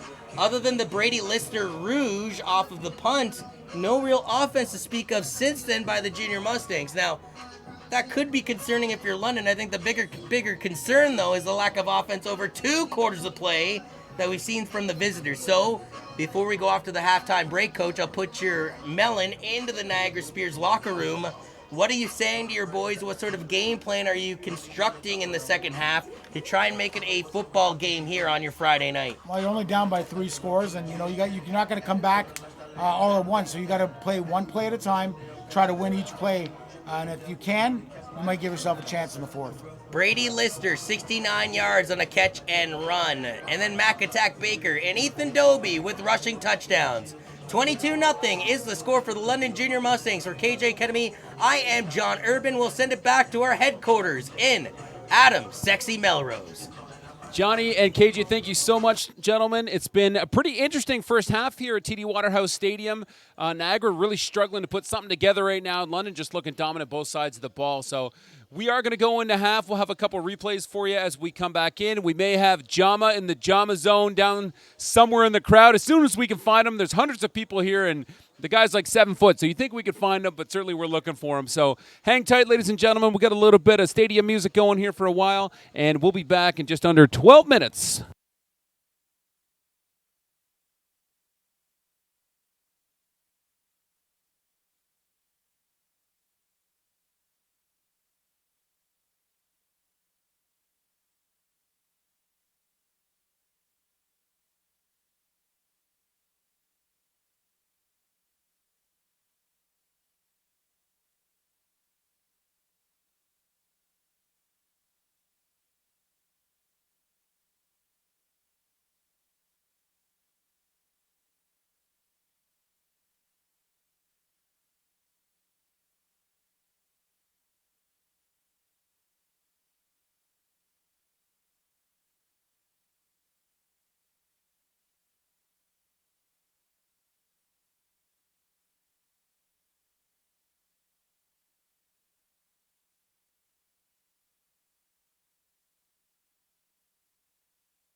Do you think those boys are going to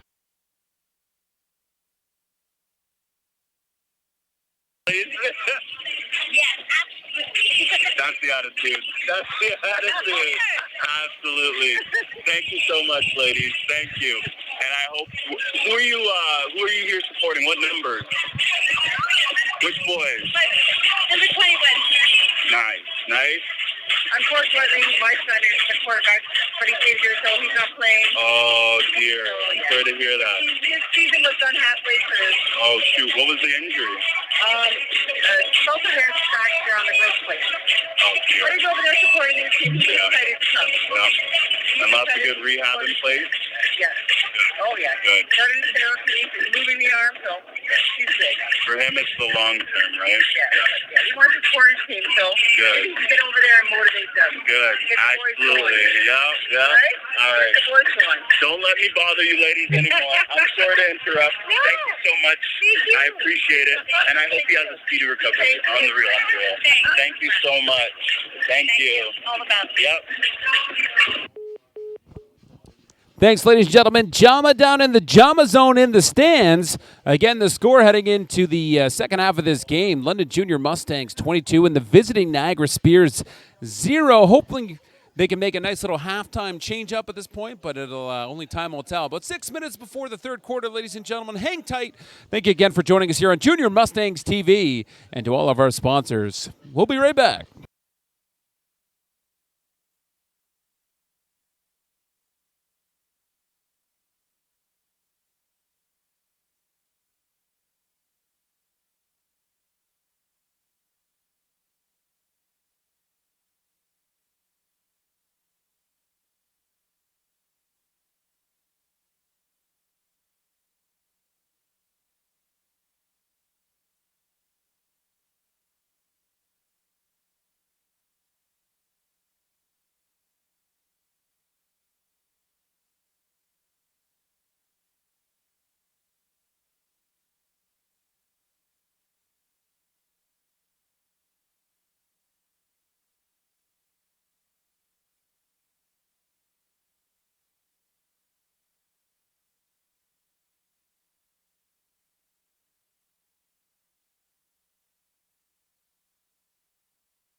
Ladies and gentlemen, live from TD Waterhouse Stadium in the beautiful Forest City, London, Ontario, KJ Kennemy and Johnny Urban. Thanks you once again there, Mr. Melrose, live from Melrose Place. We appreciate all of his audio and video masterminds and let's say the puppet master behind the puppets right here in KJ Kennemy and yours truly, Johnny Urban. 22-0 after 2 quarters of play here in the first round of junior varsity competition between the London Junior Mustangs and the Niagara Spears. A 69-yard catch and run from Jamie Lane. A QB option run from Mac Attack Baker. Ethan Doby with a gallop in the second quarter, and a rouge tacked on from Brady Lister has led us to this score. But the score is one thing. What have you seen between the X's and O's so far the first 2 quarters of play, Coach? Well, the Mustangs coming off that 1 month hiatus from playing, they came out the gates really, really well. Kind of reminded me of last week in Ottawa, John, where our offense came out flying and then kind of fizzled out. You know, got that 21-0 lead and final score ended up 20-0.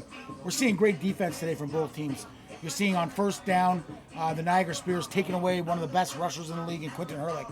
But what we did see was explosion. Matt Snyder coming out, letting the football loose in the air with Mac Baker. He hit Jamie Lane for a 70-yard touchdown pass, or 69, I'm not sure. And then give or take. Yeah, and then Baker had a 40-yard run off the zone read once everybody was concerned about the pass.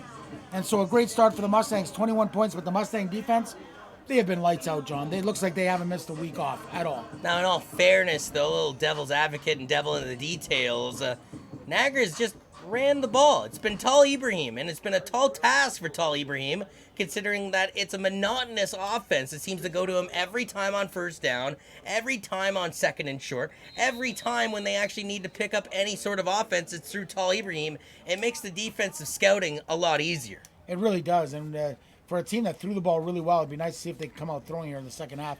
And we also got to see if Somerville's back. And will Niagara get decent field positioning to start their first offensive drive of the second half, taking a mean lick past the 30-yard line as he returned this ball for the Spears was Josh Morley.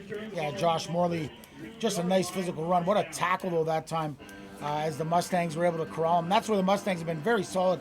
Mike Stenning out of South, the head coach there, doing the special teams this year. They've been really solid at special teams at the JV level. Morley, during the regular season, had 12 kick returns for 262 yards, no touchdowns, but they'd averaged 21.8 yards per return. And on this affair, they're going to mark him down at the 32-yard line. 1st and 10 for Niagara to start the second half of play. Yeah, and you know, the Mustangs have had some injuries in the secondary. Right now they've got the Lucas Starr playing the hero position. That's Isaiah Blackson, and he's playing at a high safety level here, John. Unless my eyes are deceiving me, that's Drake Somerville back out at the helm. His first throw, though, is overthrown to the intended target in Mateo Kanakis, who had 1 touchdown catch, 10 catches during the regular season for 146 yards. I don't understand, John. You're taking the ball from the hash, the left hash, throwing it all the way to the sideline on a now screen, which is a 41-yard throw against one of the best defenses in the league. I don't get the idea behind this. I don't know if we can get the replay real quick. Although I will throw this at you, partner. They did not run the ball on first down. That's great, but I'm just saying this is a real tough throw, John. Look at that. He did come in 3 yards, so it's about a 36-yard throw on first down, incomplete. And I think that's the bigger half of the equation for the Niagara Spears. Doesn't matter how long the throw is. Incomplete's been the notion throughout this game. Now Somerville's flushed out of the pocket, is forced to sort of throw this across his body, but man, oh man, a junior Mustang late to the party still hits the quarterback, and I believe Kyler Park out of East Elgin is going to get a roughing the passer penalty. Yeah, not smart, as he would have got off the field. 11-0, you know, and the only thing that can bring Niagara back into this football game is plays like this. And, you know, that's going to give them an automatic first down, John. Automatic first down indeed for the visiting squad. And they'll take a break here early, 59 seconds into the second half of play, trailing 22-0 here in a playoff game. And I think that's something that maybe has gone under the radar a little bit throughout this broadcast, is the fact that this is postseason football. One team's going to win and advance to the conference final, and another team, well, it's all over but the crying as far as your summer league football is concerned. Yeah, there is no tomorrow for one of these teams. So Somerville is going to hopefully sing a little bit of Drake and go back-to-back on a first down drive here for the Niagara Spears. In the pocket, he's protected, whiffs it over to that far side. Once again, His intended target is Mateo Kanakis, but this is something that we actually saw from Mac Baker, is both quarterbacks really overthrowing their intended targets. Does that somehow quantitate back to the weather at all? Well, if the ball gets a little slick, maybe, but they're bringing in new balls every play. They're wiping them down. I mean, maybe the moisture in the air, the humidity. We saw him drop the fumble right at the end of the half. So it's definitely playing tricks on the quarterbacks right now. And you don't really think about it, but John, I think you're right. Even if you look at the soccer field across the way, I don't know if Adam can get a shot of that later on, but you can see the water, and it's just the humidity and the moisture working off of the field. With a 3rd and 10 coming up here, or I apologize, it's 2nd and 10. Looks like Niagara is going to go to the run play. Tal Ibrahim, though, is tackled around the 50-yard line, sandwiched by 2 junior Mustangs, and now it will be a 3rd down coming up, and I expect to see the presence of Dejon Johnson, their punter, onto the field. No, they're going for it, John. The quarterback's staying out there, and they're going for it. There is no tomorrow. It's 22-0, and Niagara being aggressive here. Aggressive is one way to word it, KJ. This is a team that has really failed to establish any offensive presence in London's side of the turf. They have the ball at the 52-yard line. Take a timeout. They're going to debate it further with 9:52 remaining in the 3rd quarter. Now, this is something that I saw all too often throughout the Canada Cup, especially from teams that, let's face it, have more of that underdog status, is that they seem to be burning timeouts early, whether it's because of a lack of organization, a lack of execution from a coach seeing it on the field. But my point being is that when the game gets to the nitty-gritties and when one team potentially is starting to mount any form of a comeback, usually that's when you need the timeouts at your disposal. And as we saw in the Canada Cup numerous times, teams that were gunning for a timeout simply didn't have one in the later stretches of the game when they were trying to mount those comebacks. Could we potentially see that timeout taken by Niagara come back to haunt them? I think regardless, you're right. It's just an ill-advised timeout. They got to go for it. If they call timeout and punt, that's even worse. Take the 5-yard penalty and punt it. You know, don't waste the timeout. But again, I think they are realizing the gravity of the situation. There's 9:52 to go in the 3rd quarter. Lots of football left, but they need to get something going. And in a way, you see that they're being very aggressive here. One person we have yet to see get involved in the action at all, and I mean at all, is number 2 in Jacob Tessier. Led the team with 350 receiving yards and 3 touchdowns on 24 catches. And yeah, I have yet to see number 2 out onto the field in a Niagara jersey just yet. 9:51 remaining on this 3rd quarter clock. On a 3rd down play, Niagara going for it. Rolling back in the pocket is Somerville. He's going to chuck this one up into double coverage. Incomplete pass. No flags on the field. It'll be a turnover on downs. London Pigskin. Yeah, I just, John, I don't understand. I'm trying to understand. I want to be, just the route combo of a deep corner.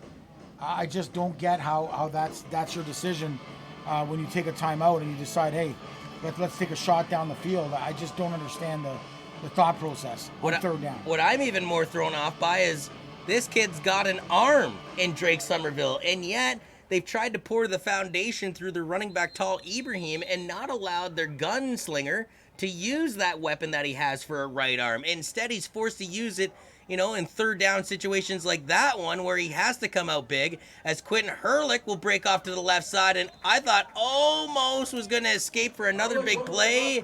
Hauled down from behind, shy of the 1st down by about a yard or 2. Hurlick, the Medway product, does a good job of getting outside there. And the Cowboys, as they're known. Yeah, the Cowboys. What I find interesting, too, their women's hockey team is also known as the Cowboys. Are they? Not Cowgirls. Oh. Their female teams are still called the Cowboys at Medway. Equal lefts and equal rights at Medway, I guess. I don't know. Don't let them know I said that. 9 minutes now remain in the 3rd quarter of play. 22-0 scoreboard. Mac attack Baker back out with the offense. Gives it to Quentin Hurlick, who went over to the left, cut back to the right, has the 1st down around the 40. A flag on the field, though. We'll see what the officials say out of this play. Yeah, I think he had the yards to gain. There might be a block in the back, but it still should be, I would think, 1st down. It depends where the referee determines where the how. 1st down, and if it's against London, they'll tack on the yards after the 1st down. That's what I'm thinking, but let's see what they call. Nope, they're taking it back, John. So, but are they going to take it back and give them the 1st down? They are. They are, yeah. So it is first down. So they give illegal contact to the home squad here with 8:50 remaining in the third quarter. 22-0 is the score. I'm not even sure what illegal contact is, though, John. Illegal contact? And you get a first down? I just don't know what that call is. Well, if the illegal contact took place after But the what first illegal down. contact? It's either a hold, it's a block in the back. Like, illegal contact just doesn't make sense to me. Well, they're keeping it generic here. On the play action, Baker's going to go for a run. Instead of sticking to the outside, cuts back in, avoids one tackle, past the 40, past the 30, past the 20. Stutter steps back in, past the 10, towards the end zone, lunges in. Touchdown, Junior Mustangs. A 49-yard highlight of the night style run on the attack. It's Mac Baker. Yeah, what a play by Baker. We'll get that replay for you in a sec, fans. But Like the Energizer Bunny, he just kept on going and going and going. And he actually, like, I was wondering what he was doing, and that's the thing. This guy's he's a skier. He's a really good skier at that. And well, he made the Niagara defense look like he was going downhill, partner. It looked like he was like doing slaloms or something. But I still, if we get the replay here, we're just waiting for the replay to come through for you fans. On the regular season, Mac Baker had 392 rushing yards, 9 touchdowns. That led the squad. Quinn Hurlick had 7, Ethan Doby had 5, and Jamie Lane had 3. But leading in rushing touchdowns in the regular season was their quarterback, with Mac Baker having 9 touchdowns. He has already 2 here in the postseason. One's a 40 and one's a 50. Unbelievable, John. What a day. And he still has 8:27 left in the third quarter of play if Mr. Baker wants to. I'll get the replay after the extra point here, John. So will they complete the extra point? The snap and the hold is good. And pretty interesting, again, for Brady Lister. He came into this game 3 of 4 in the field goal department. Missed his first field goal attempt of the postseason. Was perfect, though, on extra points, 21 of 21. He remains perfect on extra points as he's 3 for 3 in this game. Yeah, 3 for 3 and 29-0. 4 for 4, I guess, John. Here's the replay. Go back to this incredible highlight of the night style watch it run. here is Baker, and this is where I question. I'm like, what is he doing here? Why is he running into traffic? Well, he breaks a tackle, breaks another tackle. He just threw that one off. Then he gets outside, and there he goes. Now he looks and bounces it inside. Flips the ball up in the air, and then the reach at the end. And there you go, Mac Baker with a huge Now that touchdown. cut that he makes at the 10-yard line, Coach, he tried to make that same play earlier in the second quarter of this game, and he slipped. Or I apologize, actually back in the first quarter of play, I believe on the second or third drive of the offense. But the same move that he makes there at the 15-yard line, he tried to make earlier when the turf was wet, and he slipped, and he fell. And this time, somehow, onto the soggy turf here at the Forest City on your Friday night, the attack of Mac Baker stays on his feet and gets into that end zone. A 49-yard touchdown gallop by the quarterback. His second rushing touchdown of the game. 29-0 is the score now with 8:25 remaining in the third quarter. Niagara trying to get something going. I believe that's also Tal Ibrahim again, their running back. Doing it all as far as what yardage they can get out of this game, Coach, as they're around the 30-yard line. Yeah, and again, they've had decent field position, but the Mustangs special teams, once again, not allowing anyone to get past the 35. The percentages, if you let a team start on the 30, are much better. And, Mustangs doing a great job on their kick cover team. And for those complaining at home about the Jean McKay experience, where is the Jean McKay experience? I want to hear Jean McKay and the fans. Unfortunately, some slight technical difficulties, we'll say, because of the humidity and the rain. The Jama wink, Zone, nudge, nudge. the Jama Zone will be ready for next week. That's right. As we bring hopefully a conference championship game or two here from TD Stadium. But we will get the third stooge, we assure you, for Larry Curley and myself here in Mo. Yeah. As we will get the trio all going next week here for OPFL football That is action. appropriate, actually. 8 minutes now remains here in the third quarter, playing a 29-0 scoreboard. Somerville, by the way, is still out there and taking a mean hit on this play. Is that Ibrahim again? And I got a feel for this kid, Jay, because not only is he the only one doing anything out there in a Spears uniform offensively, but he's putting his body in physical harm each and every play and doesn't have much to show for it on the scoreboard. Yeah, I'd love to get that replay. Maybe we'll get it for you on the next play, but what a hit. As Ibrahim was stood up right at the line of scrimmage for no 309 rushing yards on 59 carries. This is a guy that averaged 51.5 yards per game, 5.2 yards per rush, and had 3 rushing touchdowns. But this day at the office has been an excruciating one here this evening in London. I've got that play for you guys. Niagara goes way offside, and as we get the penalty straightened out, let's see the replay. Ooh. Let's take a look at that shot again. I think that's Henderson. Look at that. Henderson, who has the second most tackles in the regular season for London. Yeah, we'll just watch. Well, let's play that one more time. We know Adam Melrose loves defense, and I know he'll appreciate this as we get one more shot of it. And John, you see what he does. He comes from his linebacker position and just does a great job of finishing that play up. Procedure against the offense was the penalty. It takes Niagara back 5 yards. We now have a 2nd and 15 now from the 25-yard line. In the gun is Somerville. He has 2 swag to the line to the right side. Looks to the right side. Fires it over there. Tried to complete the pass at the 35-yard line. Incomplete. And again, I believe the intended target on this specific play was, well, Mateo Kanakis. You just wonder, Niagara's a team that's played games at night. I mean, that's like the 3rd or 4th drop, John, that's been right in their hands. Somerville's put great throws on the day, especially to the sideline, and every single one has been dropped. That's one thing I always hated about quarterback stats, is you could be a fantastic quarterback, hit every receiver you know in the numbers, but if they don't catch the ball, you as the quarterback get hindered with the incomplete stat. I never kind of understood that about being a quarterback and how the stats rely, because if I was a quarterback and I hit you in the chest, I want that incomplete pass to go on your record, not mine. Well, now it does with targets, and you get dropped. And there's another fake, John. And they have to kind of squib it away. Now, it was in the air, so that's a 10-yard penalty coming against Niagara. So they Plexco burst themselves on this play, partner, as they barely able. He shot himself in the foot, John. I'm trying to understand. Yeah, he shot himself in the foot, and that's what Niagara just did there. I got you. And they try and punt it away. Now, Niagara isn't going to face 15 years in federal prison now for shooting themselves in the foot, mind you. And they're not going to ruin their own football career. That's right. But let's go back to that play, though. Even after the booched punt, the Niagara Spears hit the guy catching the ball before he even caught it. That's a 10-yard penalty. No flag, though. The ref said no flag. Why would they avoid calling that, Jay? No idea. Now, the only thing I could think of is in Canadian football, when the punter does some, whether it's weather-related or just performance-related, they blow it dead. So maybe that's what they did here, and we just don't realize it. As already close to the red zone is Quentin Herlick and the Junior Mustangs offense. Herlick will be spun out of bounds around the 24-yard line to bring up 2nd down now with 6:18 remaining in the 3rd quarter of play. Yeah, that time they tried to run a little power action to the boundary, but what a play by the Niagara outside backer, as he was able to, get off any type of block and was able to just kind of sift that out for a gain of about a yard for Mr. Herlick.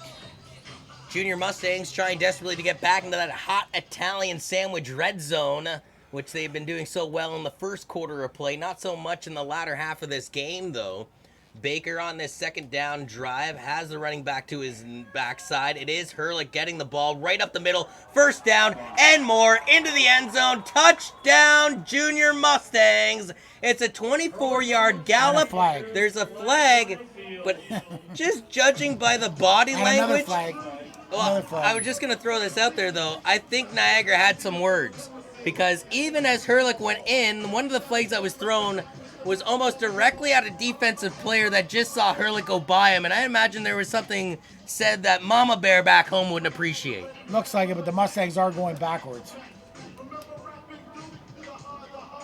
So it's going to go against it. Quentin Herlick, like I told you, he's snake bitten when it comes to the Niagara Spears. I've never seen a kid have so many touchdowns called back in my life.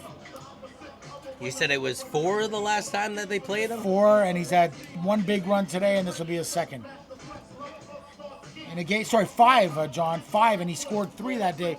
He would have had 8 touchdowns. It was unbelievable what we had to witness.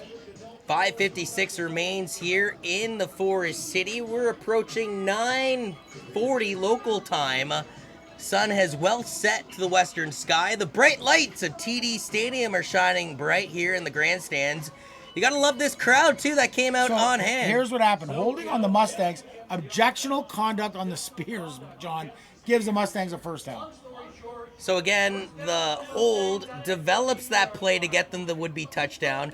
As the would-be touchdown's happening, a Niagara Spear clearly said something that went, I'm done with this game today, folks. And to be honest with you, I don't blame some of the Spears players. I know you have to keep a cool head, but this has been a hot, humid day, and you tack on losing by 29 points. I can't feel all too good.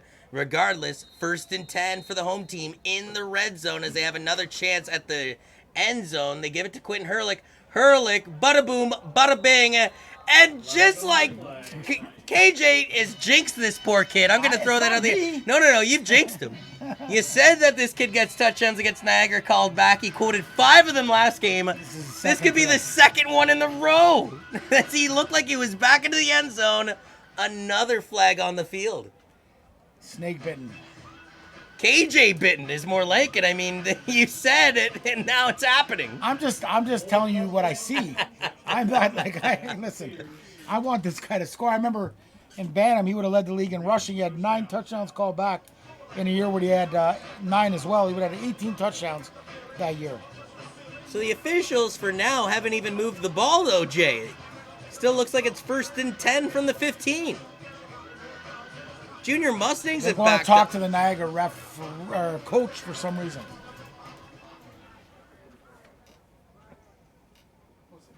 So meanwhile, the Junior Mustangs had their huddle, designed an offensive play, approached the ball, but wait, the officials are still talking with the Niagara coaching staff. Yeah, I'm not sure what's going on here, Coach. As the mist flies, maybe we get a shot of the mister there, Alex. I'd love to be under that right now, to be honest with you. A hot and humid one here in the Forest City. Of course, we're at a night game. We had to turn the lights on in here, which was a great idea. Otherwise, we wouldn't be able to see what we're looking at on our sheets here. But I'll tell you, I think the lights made it 10 degrees more hotter in here. If there's ever such a word as more hotter. Oh, man. So out of all of this, the ball still remains at the 15, 1st and 10. Interesting. So will Quentin Hurlick get a touchdown here, and will it be called back because of a penalty? Well, he won't get the touchdown. He'll rumble up to the 5-yard line. Looks like Hurlick will have the first down carry, though. But naturally, because he didn't get the touchdown, because KJ didn't say anything, no flag on the play. So here come the big boys as they bring the 2 big D linemen in. Keyshawn Cuff and Williams. And those are some big boys. Take 3 receivers out, and you kind of trade bring Christian Thompson in. And you got to love it when teams do this stuff. And they actually, by the way, marked him shy, Quentin Hurlick. Henderson's in right now. This could be interesting. So Hurlick was actually half a yard shy on that last run, so it's 2nd and inches coming up now. So London needs inches to create a 1st and goal from within the 5. And Hurlick scores again. There was a whistle. So that was an that awkward play. I think we had a whistle from the soccer field, but there's no call. It will count, John. It will count. Hurlick for 6. So he gets the benefit, though, of a soccer whistle from another field.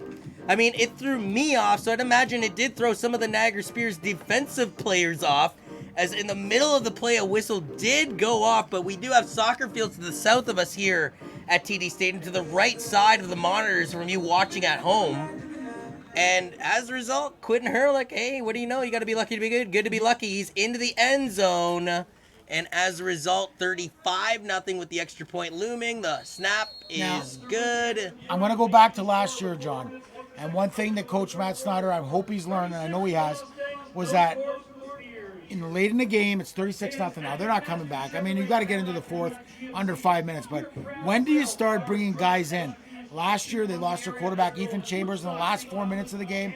And then they lost Timo Schiel, who got a 15-yard penalty. And for a hit to the head. I remember that. And it was a bad call, and he got thrown out for the next game.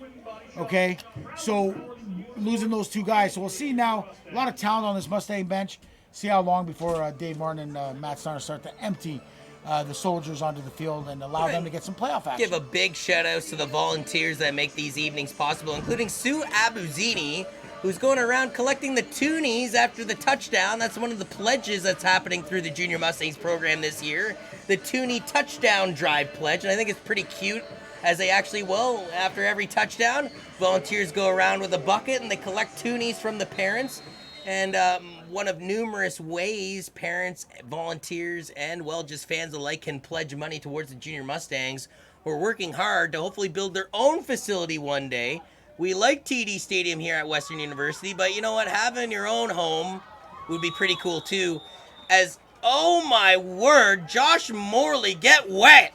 Looks like he took a bath here, and I don't know if we'll get this on the replay or not.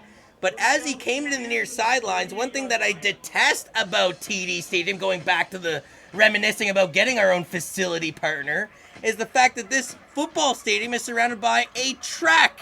And on that track, it collects water.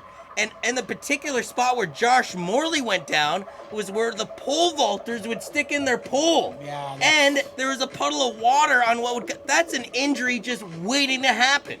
Yeah. It's so stupid. And the same school put a track around their hockey arena too. John, we know that you're passionate, and I'm passionate for a school that has engineering, law, dentistry, and doctors, but cannot figure out that putting two sports near each other, especially when you're running one competitive sport on a field, is never a good idea, never a safe idea, never a bright idea when it comes to the benefit of the future athletes that could come to this school. If anybody is listening from Western Athletics, come at your boy, because you're doing a horrible job. I think they're going to be doing some renovations next year, John, and so I think someone's listening for sure. You don't oftentimes you don't think about these things, but like you said, you don't think about them until a kid slips and gets hurt. Absolutely. Well, I'll tell you, we lost Keegan Vanek in Wausau last year, just before offside, and it really hurt us in that final game. Well, running right to that sideline. If the Junior Mustangs were to lose somebody, that's one thing. But imagine if Greg Marshall loses somebody in those big games, then maybe that's when all of a sudden they'll pay attention to the dangers that surround this field here at TD Stadium. As Niagara again sticking with the ground game, under 3 minutes remaining in this third quarter, down 36-0 now. One of the initiatives that's going on this year with the Western Mustangs and the Junior Mustangs in their partnership is that every kid, John, is getting a game pass. They can go to any sport, all the Mustang home games, including the first home game in the playoffs. They get a pass. So that's pretty cool. Make sure that you avail yourself, parents. For parents, though, it's $50. That's it, John. It's a pretty good deal. If you get a pass, you can watch all the university sports. So we hope that fans out there take advantage of that. Well, and I hope it's a symbiotic relationship, because believe me, the Mustangs athletics need some fans in the stands. That's something that has been truly lacking, even in the football scene, for my opinion, as this one is intercepted at the 38-yard line, back to the 30, back to the 20, into the end zone. Touchdown, Junior Mustangs. A pick six for the guys in gray. Yeah, that's Nate Johnston coming down from his money position, and he does a great job of tracking, and what a job of running. We'll hopefully get you the replay, guys, but just an excellent play by Nate Johnson that time. Nathan Johnson, the DB from South Secondary School, a massive interception around the 40-yard line, broke off of one tackle too, and then had nothing but pay dirt in front of him. Yeah, you gotta love the Mustangs and the way the defense is played. I've got the replay. We'll watch it after. Well, I don't know, Adam, if you want to go there now, we can, as we're waiting for the extra point. Let's take it here. As we see the quarterback, Somerville, looks outside. Nate Johnson does a great job of picking that ball off. What vertical? Yeah. And look at this as he makes that little move there and just gallops into the end zone. Good for Nate Johnson and good for the Junior Mustangs, as they are definitely going to be hosting next week.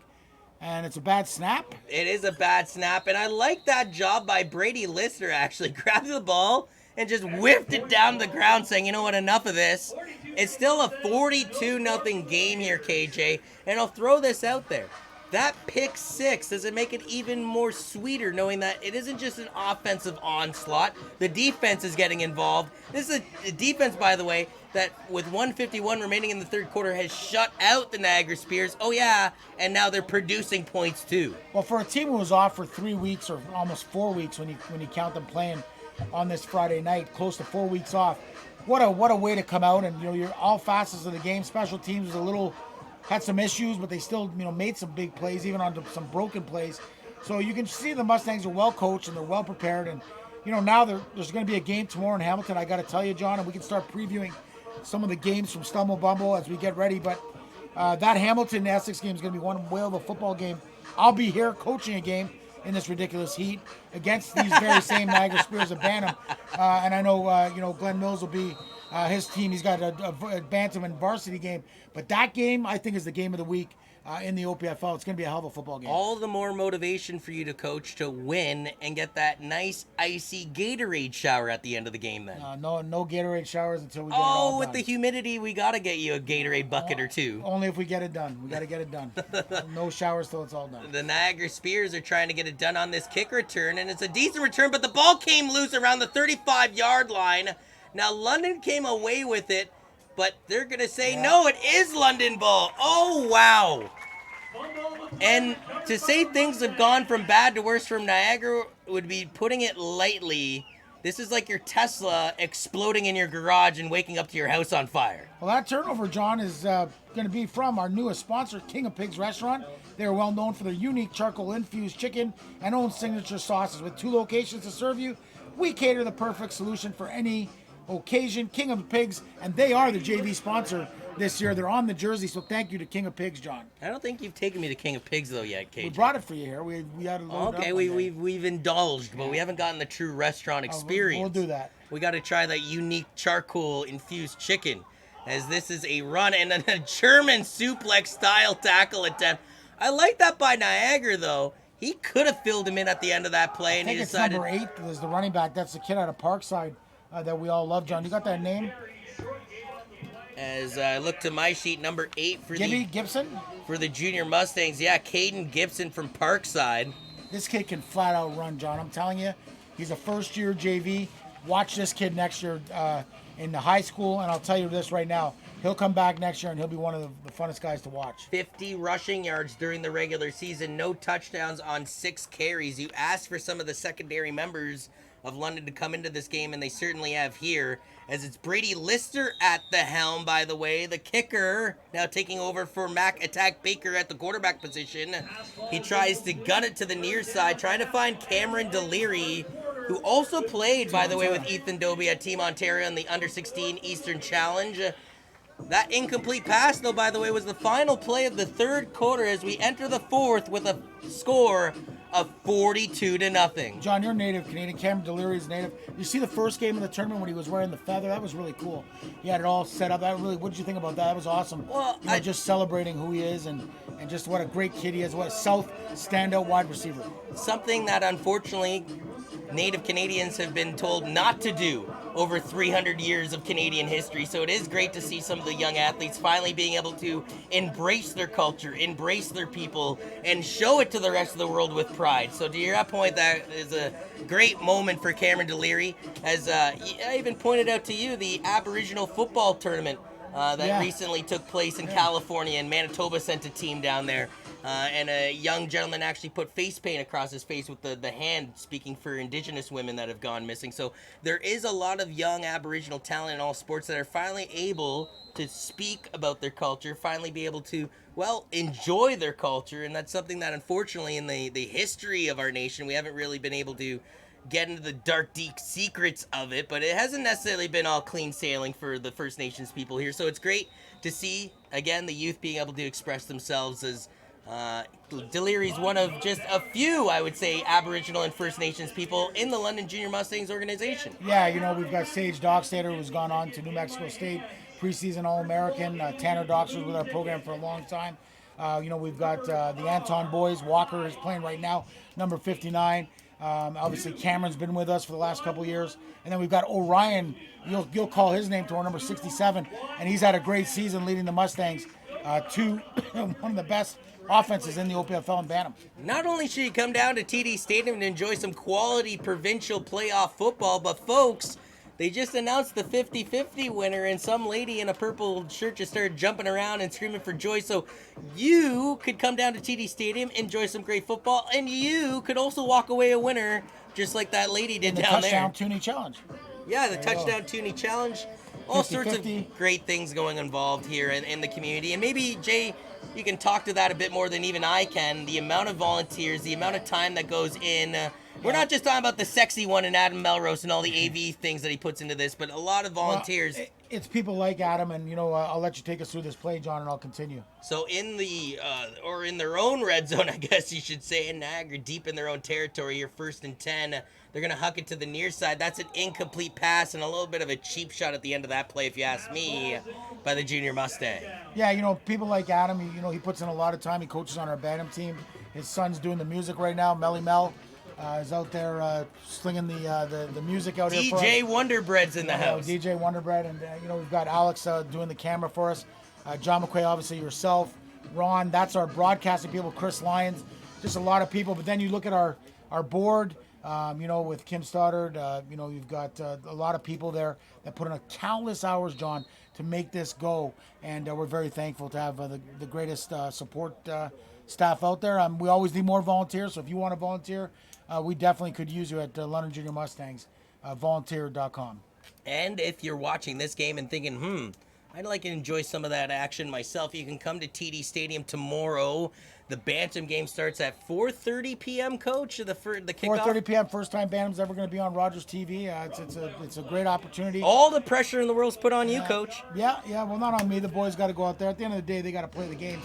All we do is try to put them in the right position. And then, of course, the game, I called the JV game of the week, while the varsity and probably the game of the week will be tomorrow night. You're going to be given that call with Ron Florida and myself, and I think, wow, what an opportunity to see some great football. Hamilton Junior Varsity Ticats against the London Junior Mustangs. You say the pressure's on the players, but I'm sure I'd have to visit you in a van down by the river if you come up on the shy end of the stick tomorrow. This week especially. As the quarterback snaps the ball, hands this one off, and it's good enough for the first down run for Niagara. Now, one thing I'll say is a lot of the secondary defense is in now for London, and you're seeing sort of on both sides of the ball this lackadaisical effort with a 42-0 contest and 8:25 left on the clock. Well, the good news about this is you get kids out there who are just playing for opportunities to play later in this tournament, man. This tournament's a 3-game tournament. You're going to need guys to make plays that aren't expected to make plays. That's what wins championships. Guys go down, guys get hurt, guys don't play well, and you get an opportunity, and so you got to play for it right now. And if you are one of these players onto the turf and you've been seeing the majority of the game from the bench, to your point, Jay, make some noise, make your name known, and if the guy in front of you, like you said, has a bad game, has a bad effort in practice, or just simply gets injured, which simply happens all the time in hard-nosed playoff football, well, then your coach has, complete confidence in calling your name up and getting you in there in a hurry. Absolutely, and so it's great to see all these guys get to play, and even on the Niagara side, for Niagara, another good season. The Spears, they'll get back to it. They're always been a class team. I know when I first came into this position as the VP of Football Ops for the Junior Mustangs, for the football division, I modeled myself, or I followed teams like Essex, the Cambridge, and even Niagara, winning teams, winning traditions. And I remember we took some lumps those first few years, but it's been worth it learning from those great organizations. That's what it takes to complete a journey, is those losing experiences and growing from them. As again going into the air is Niagara, and once again just off the fingertips of the intended target. I feel like I've said that all game long when it comes to Niagara. This time they were trying to find Javier Lewis on the near side, but how many times in this game, and I'm not even saying necessarily it's the receiver's fault either, but the quarterback's doing their job. They're getting the ball there. They're just not completing it. This quarterback's a good quarterback. He's a young quarterback. The Niagara offense is dynamic. They came into a juggernaut, a team that was really hungry, who had been sitting and waiting for 4 weeks to play a football game. And, make no mistake about it, Niagara will be back, and they'll be better for it going into next year. So let's put yourself into the London practice, though, after this game. You win 42-0. Your quarterback has 2 rushing touchdowns. Jamie Lane, a 69-yard strike. Ethan Doby, your backup running back, strikes before your main running back, Quentin Hurlick, gets involved in the action. Yeah, Brady Lister misses that field goal, but he atones for it with a 40-yard rouge as he punted the ball through the end zone. What do you debate doing differently or better, as this is a fake by Niagara going nowhere? Multitude of flags on the field. That's the only thing that could save the Spears bacon. Yeah, I think what you do as a coaching staff is, number one, you get to the beauty about having the game Friday night for Coach Matt Snyder is now he can go to that game tomorrow And you want to watch games sometimes from the stand, especially in the playoffs, because you get a different perspective from just watching it on film. You know, you see the tempo, you see the adjustments, and so it'll give them an opportunity to get a good preparation week and a good plan in place. And I think what you do is you just keep riding the horse that brought you. I mean, you've got big receivers that make big time plays. You got a great running game. You got a quarterback who, you know, is kind of like Ethan Martin. He's wearing number 4, but he can run and throw, and he can make some plays. So you just keep going to the well, and defensively, you know you're going to be in every football game. So, wow, I just can't wait for tomorrow night for sure. Looking forward to that. But next week to watch this JV team play whoever comes out of the West, whether it's Essex or Hamilton. Coach, there is so much going on and yet nothing happening that I am just utterly confused. A 5-yard penalty was tacked on that last play where Niagara tried to get tricky with it and absolutely failed. Looks like Niagara will get another shot with the ball after a 5-yard penalty against London. On top of which, Niagara then took a timeout with 4:59 left on the clock. I say 4:59 because when they originally took the timeout, there was about 5:10 left on the clock, and the scorekeeper said, wait a minute, it's a 42-0 game, folks. I got dinner plans, and they let another 10 seconds go off the clock. There should be no stop time, so I'm not sure why the clock's even stopped at a 42-point score. Well, but that's my point, though, is, again, I think the officials were going to let the clock run, and then when the timeout was taken, one official said, well, wait a minute, it's a timeout. I have to pause the clock. Well, one of my good friends, I don't know if he had a Zoom on that bald coach there, Dave Martin. He's at the 40, at the numbers. They say it's follically challenged, actually, these days. You can't use the bald word. It's all right. Dave and I go way back. Shazam, Dave, just for you. But as he's out there discussing, it's 3rd and 6, John, so they're going to redo this 3rd down, whatever happened. Yeah, for Niagara's sake, I guess you're thinking, hey, well, we'll take it. But at the end of the day, they have not shown anything offensively, trailing 42-0 in this game. And after they were going to set up a timeout taken by London. So the clock does not want to tick down past 4:56, as after a penalty and a bit of a confrontation with the officials, a Niagara timeout was consumed. And then after we get out of that timeout, London goes, you know what? Let's take another double break of jeopardy here. And they call their timeout too. Yeah, and they're bringing different guys on to return. Collinson and Lane late in this ball game back to return, John. So I'm not sure what the heck is going on here. This goes back to your point, though. Collinson and Lane have combined for over 700 yards receiving and 7 touchdowns during the regular season. You cannot afford to get one of those players banged up or injured in any capacity, especially when you're already up 42-0 with under 5 minutes left on the clock. Well, they're the 2 punt returners, so obviously the depth isn't there at return, so they're going to leave them in. Everybody else is a backup, so we'll see what happens. We'll see if Niagara elects to fake again. And that would be, I believe, the 3rd, if not 4th occasion that they would play some Ron DMC for us here at TD Stadium. Are they trying to get tricky with it, or is he just trying to kick it out? Now, unfortunately, he doesn't do anything but lose 15 to 10 yards on this play. I don't understand what's going on right now. Like, there's 4:36 to go. Punt the football. You know, that's what I would do in this situation. The only thing I could possibly think of, though, on this play, though, KJ, maybe we can go over the replay a little bit here, is the punter and Deshaun Johnson escaped to the right side, the near sidelines. And I thought for a moment there, okay, he's just looking for a better lane. He thinks he's going to get blocked right down the pipe. But then he never attempted to punt it. And as a result, he just kept running with the ball until he was out of real estate, and he was smothered by the gray and purple. And the unfortunate part here is you give the Mustangs a short field, and the Mustangs are talented. I mean, their 2nd and 3rds are talented. And they're going to tack on penalty yards on this as they put the ball back at the 1-yard line. Well, unfortunate way to end the football game in the season for the Spears.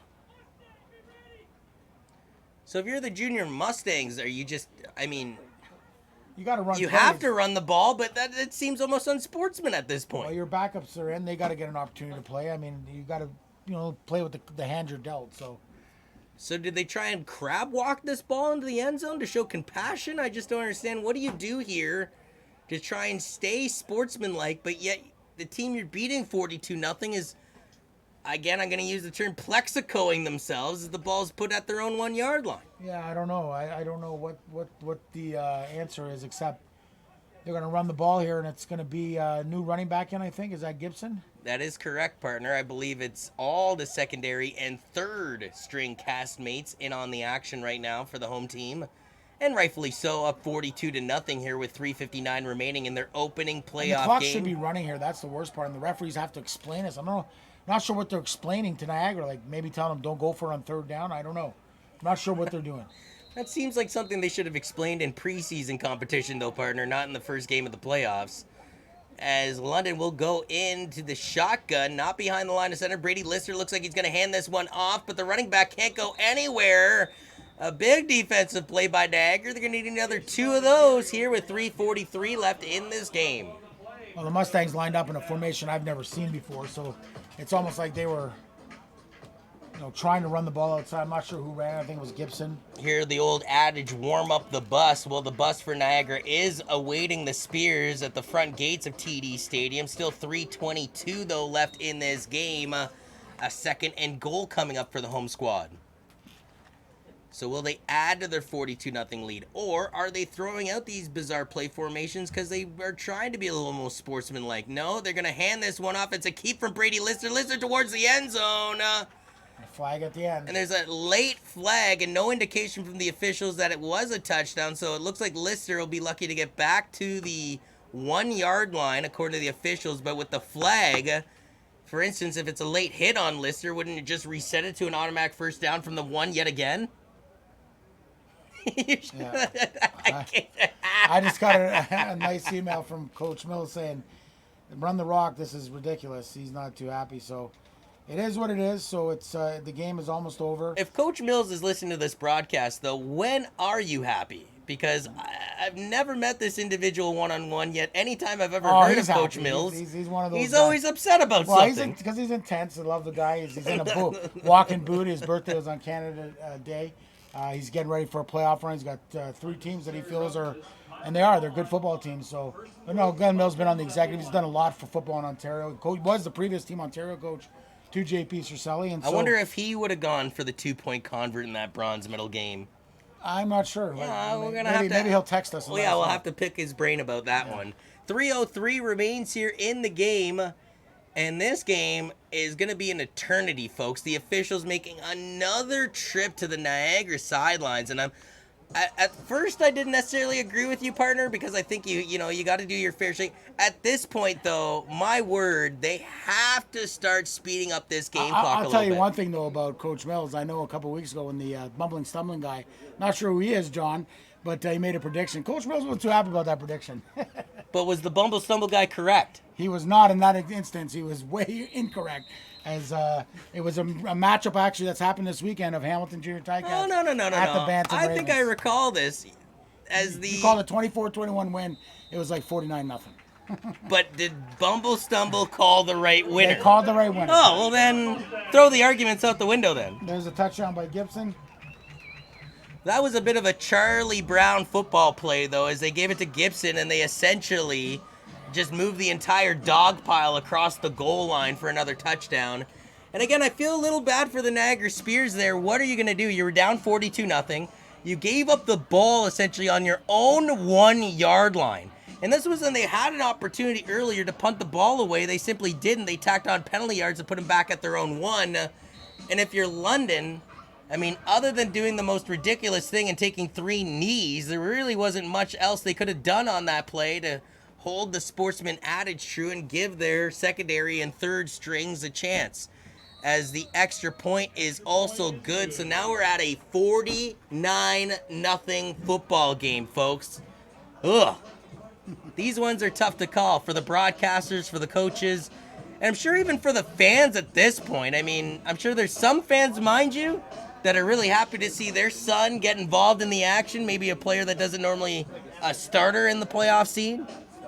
But still, I think even the fans are ready to warm up the cars. I just got a nice text from a good friend of mine, Bert Benecourt. Hope you're enjoying your holidays. He's the offensive line coach. His son Matthew did a hell of a job today, as the junior Mustangs could do no wrong with that offensive line. And that's the thing, we don't talk about the offensive line. And I think that's the thing when you're talking about, guys like Mills and Benecourt and Snyder. It's all about the offensive line. Is that the same Matthew Betancourt that helped them win a Vanier Cup in Hamilton, Ontario? Yeah, and he's one of the O-line coaches there. You have Ferguson as the DB coach. A lot of great guys from the Mustangs helping out throughout the Mustang program at every level. A Russ Jackson Award winner Valente in the youth sports scene, and Mr. Ferguson, a Banting product from here in London, Ontario. 2:52 now remains on the game clock in a 49-0 game. If you're Niagara, you would take anything at this point, as they do kick return it back to the 20-yard line, close to the 25, and some extra cheering from the stands. Now, KJ, is that just the case, like I was saying earlier?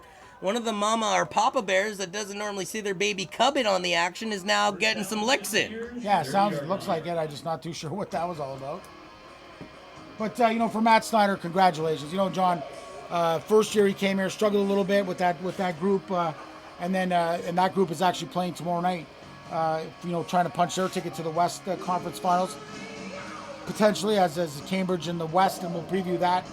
It's going back to Essex after they got shellacked the last time they went there. Well, I got to admit, I was a little disappointed that I wasn't actually calling the game with Steve Snyder tomorrow. Yeah, you got Matt Snyder. Yeah, I was like, who the heck is Matt Snyder? But you know what? He's won this game 49-0. I guess back-to-back. I guess he can coach football too. Yeah, he's pretty damn good, and he's back-to-back conference championships and West Division championships, and now he goes back to the West Conference Final against either Hamilton or Essex. Shout outs to his brother Steve, though, the new head coach of the Queen's University football team, as they try and go deep, and they catch the ball at midfield. Man, oh man, the biggest offensive play of the game from the Niagara Spears comes with 90 seconds left on the clock. Yeah, and again, number 7, who's had 2 drops today. That's quarterback to Lewis. Actually, I apologize to correct you, partner. That's quarterback to quarterback action, as it was Somerville to the other quarterback at the helm for Niagara and McRae. Oh, I thought it was Lewis that caught that. No, sorry. Well, yeah, great throw, great catch, and a big first down for Niagara. Yeah, Marshall McRae, number 8, on that last reception, and makes me wonder, too, why wasn't there more of that throughout this game? Why didn't they try and lean more on that arm that Somerville possesses? It's a double pass. It's a double pass. And they could have flea-flicked, but instead, the B and the ABC connection decides to try and run to the first down. And you know what? I've never seen a flea flicker get broken down into a run play that almost procures into a first down gallop. And it is a first down, so good effort. This kid was the Bantam quarterback last summer. I got to tell you, John, he's pretty dynamic. He's in his first year. It'll be interesting. Like I said, Niagara will be fine next year as they get a little bit older and learn from some of these things. I know they've made some changes at the Bantam level as they come in tomorrow night, and I know, with Niagara, this might have been a down year for them, but don't ever count this team out, John. They unfortunately didn't make it in the West this year at varsity, and they're one of the teams that beat the Junior Mustangs this year. So as Niagara tries to huck this one deep, it's in and out of the hands of the receiver, and that looks like it's the final play of the game. All eyes will be turned to Hamilton versus Essex tomorrow as the London Junior Mustangs await the winner of that game in the conference finals next week. They beat the Niagara Spears 49-0 in a Friday night fight. Well, not much of a fight. More like a first-round KO by the Junior Mustangs in this 49-0 final. Yeah, just kudos to all the coaches from the JV team, all the hard work. I know Sharon Braid, their managers, our registrar, all these people put a lot of work in. Matt Snyder, congratulations. You're into the West Conference Final, and I know that he's going to be have his eyes set on that Hamilton game tomorrow. And then, of course, tomorrow night we got 4:30, Bantam first time on Rogers TV. And then, of course, John, the big game, the Hamilton Junior Ticats and the Junior Mustangs, Gary Hallenby and Rob Underhill, going to do battle against 6 overtime affair, one of the greatest games I've ever been a part of at the youth football level. Yeah, you were pretty tired on the car ride home after that one, partner, if I recall.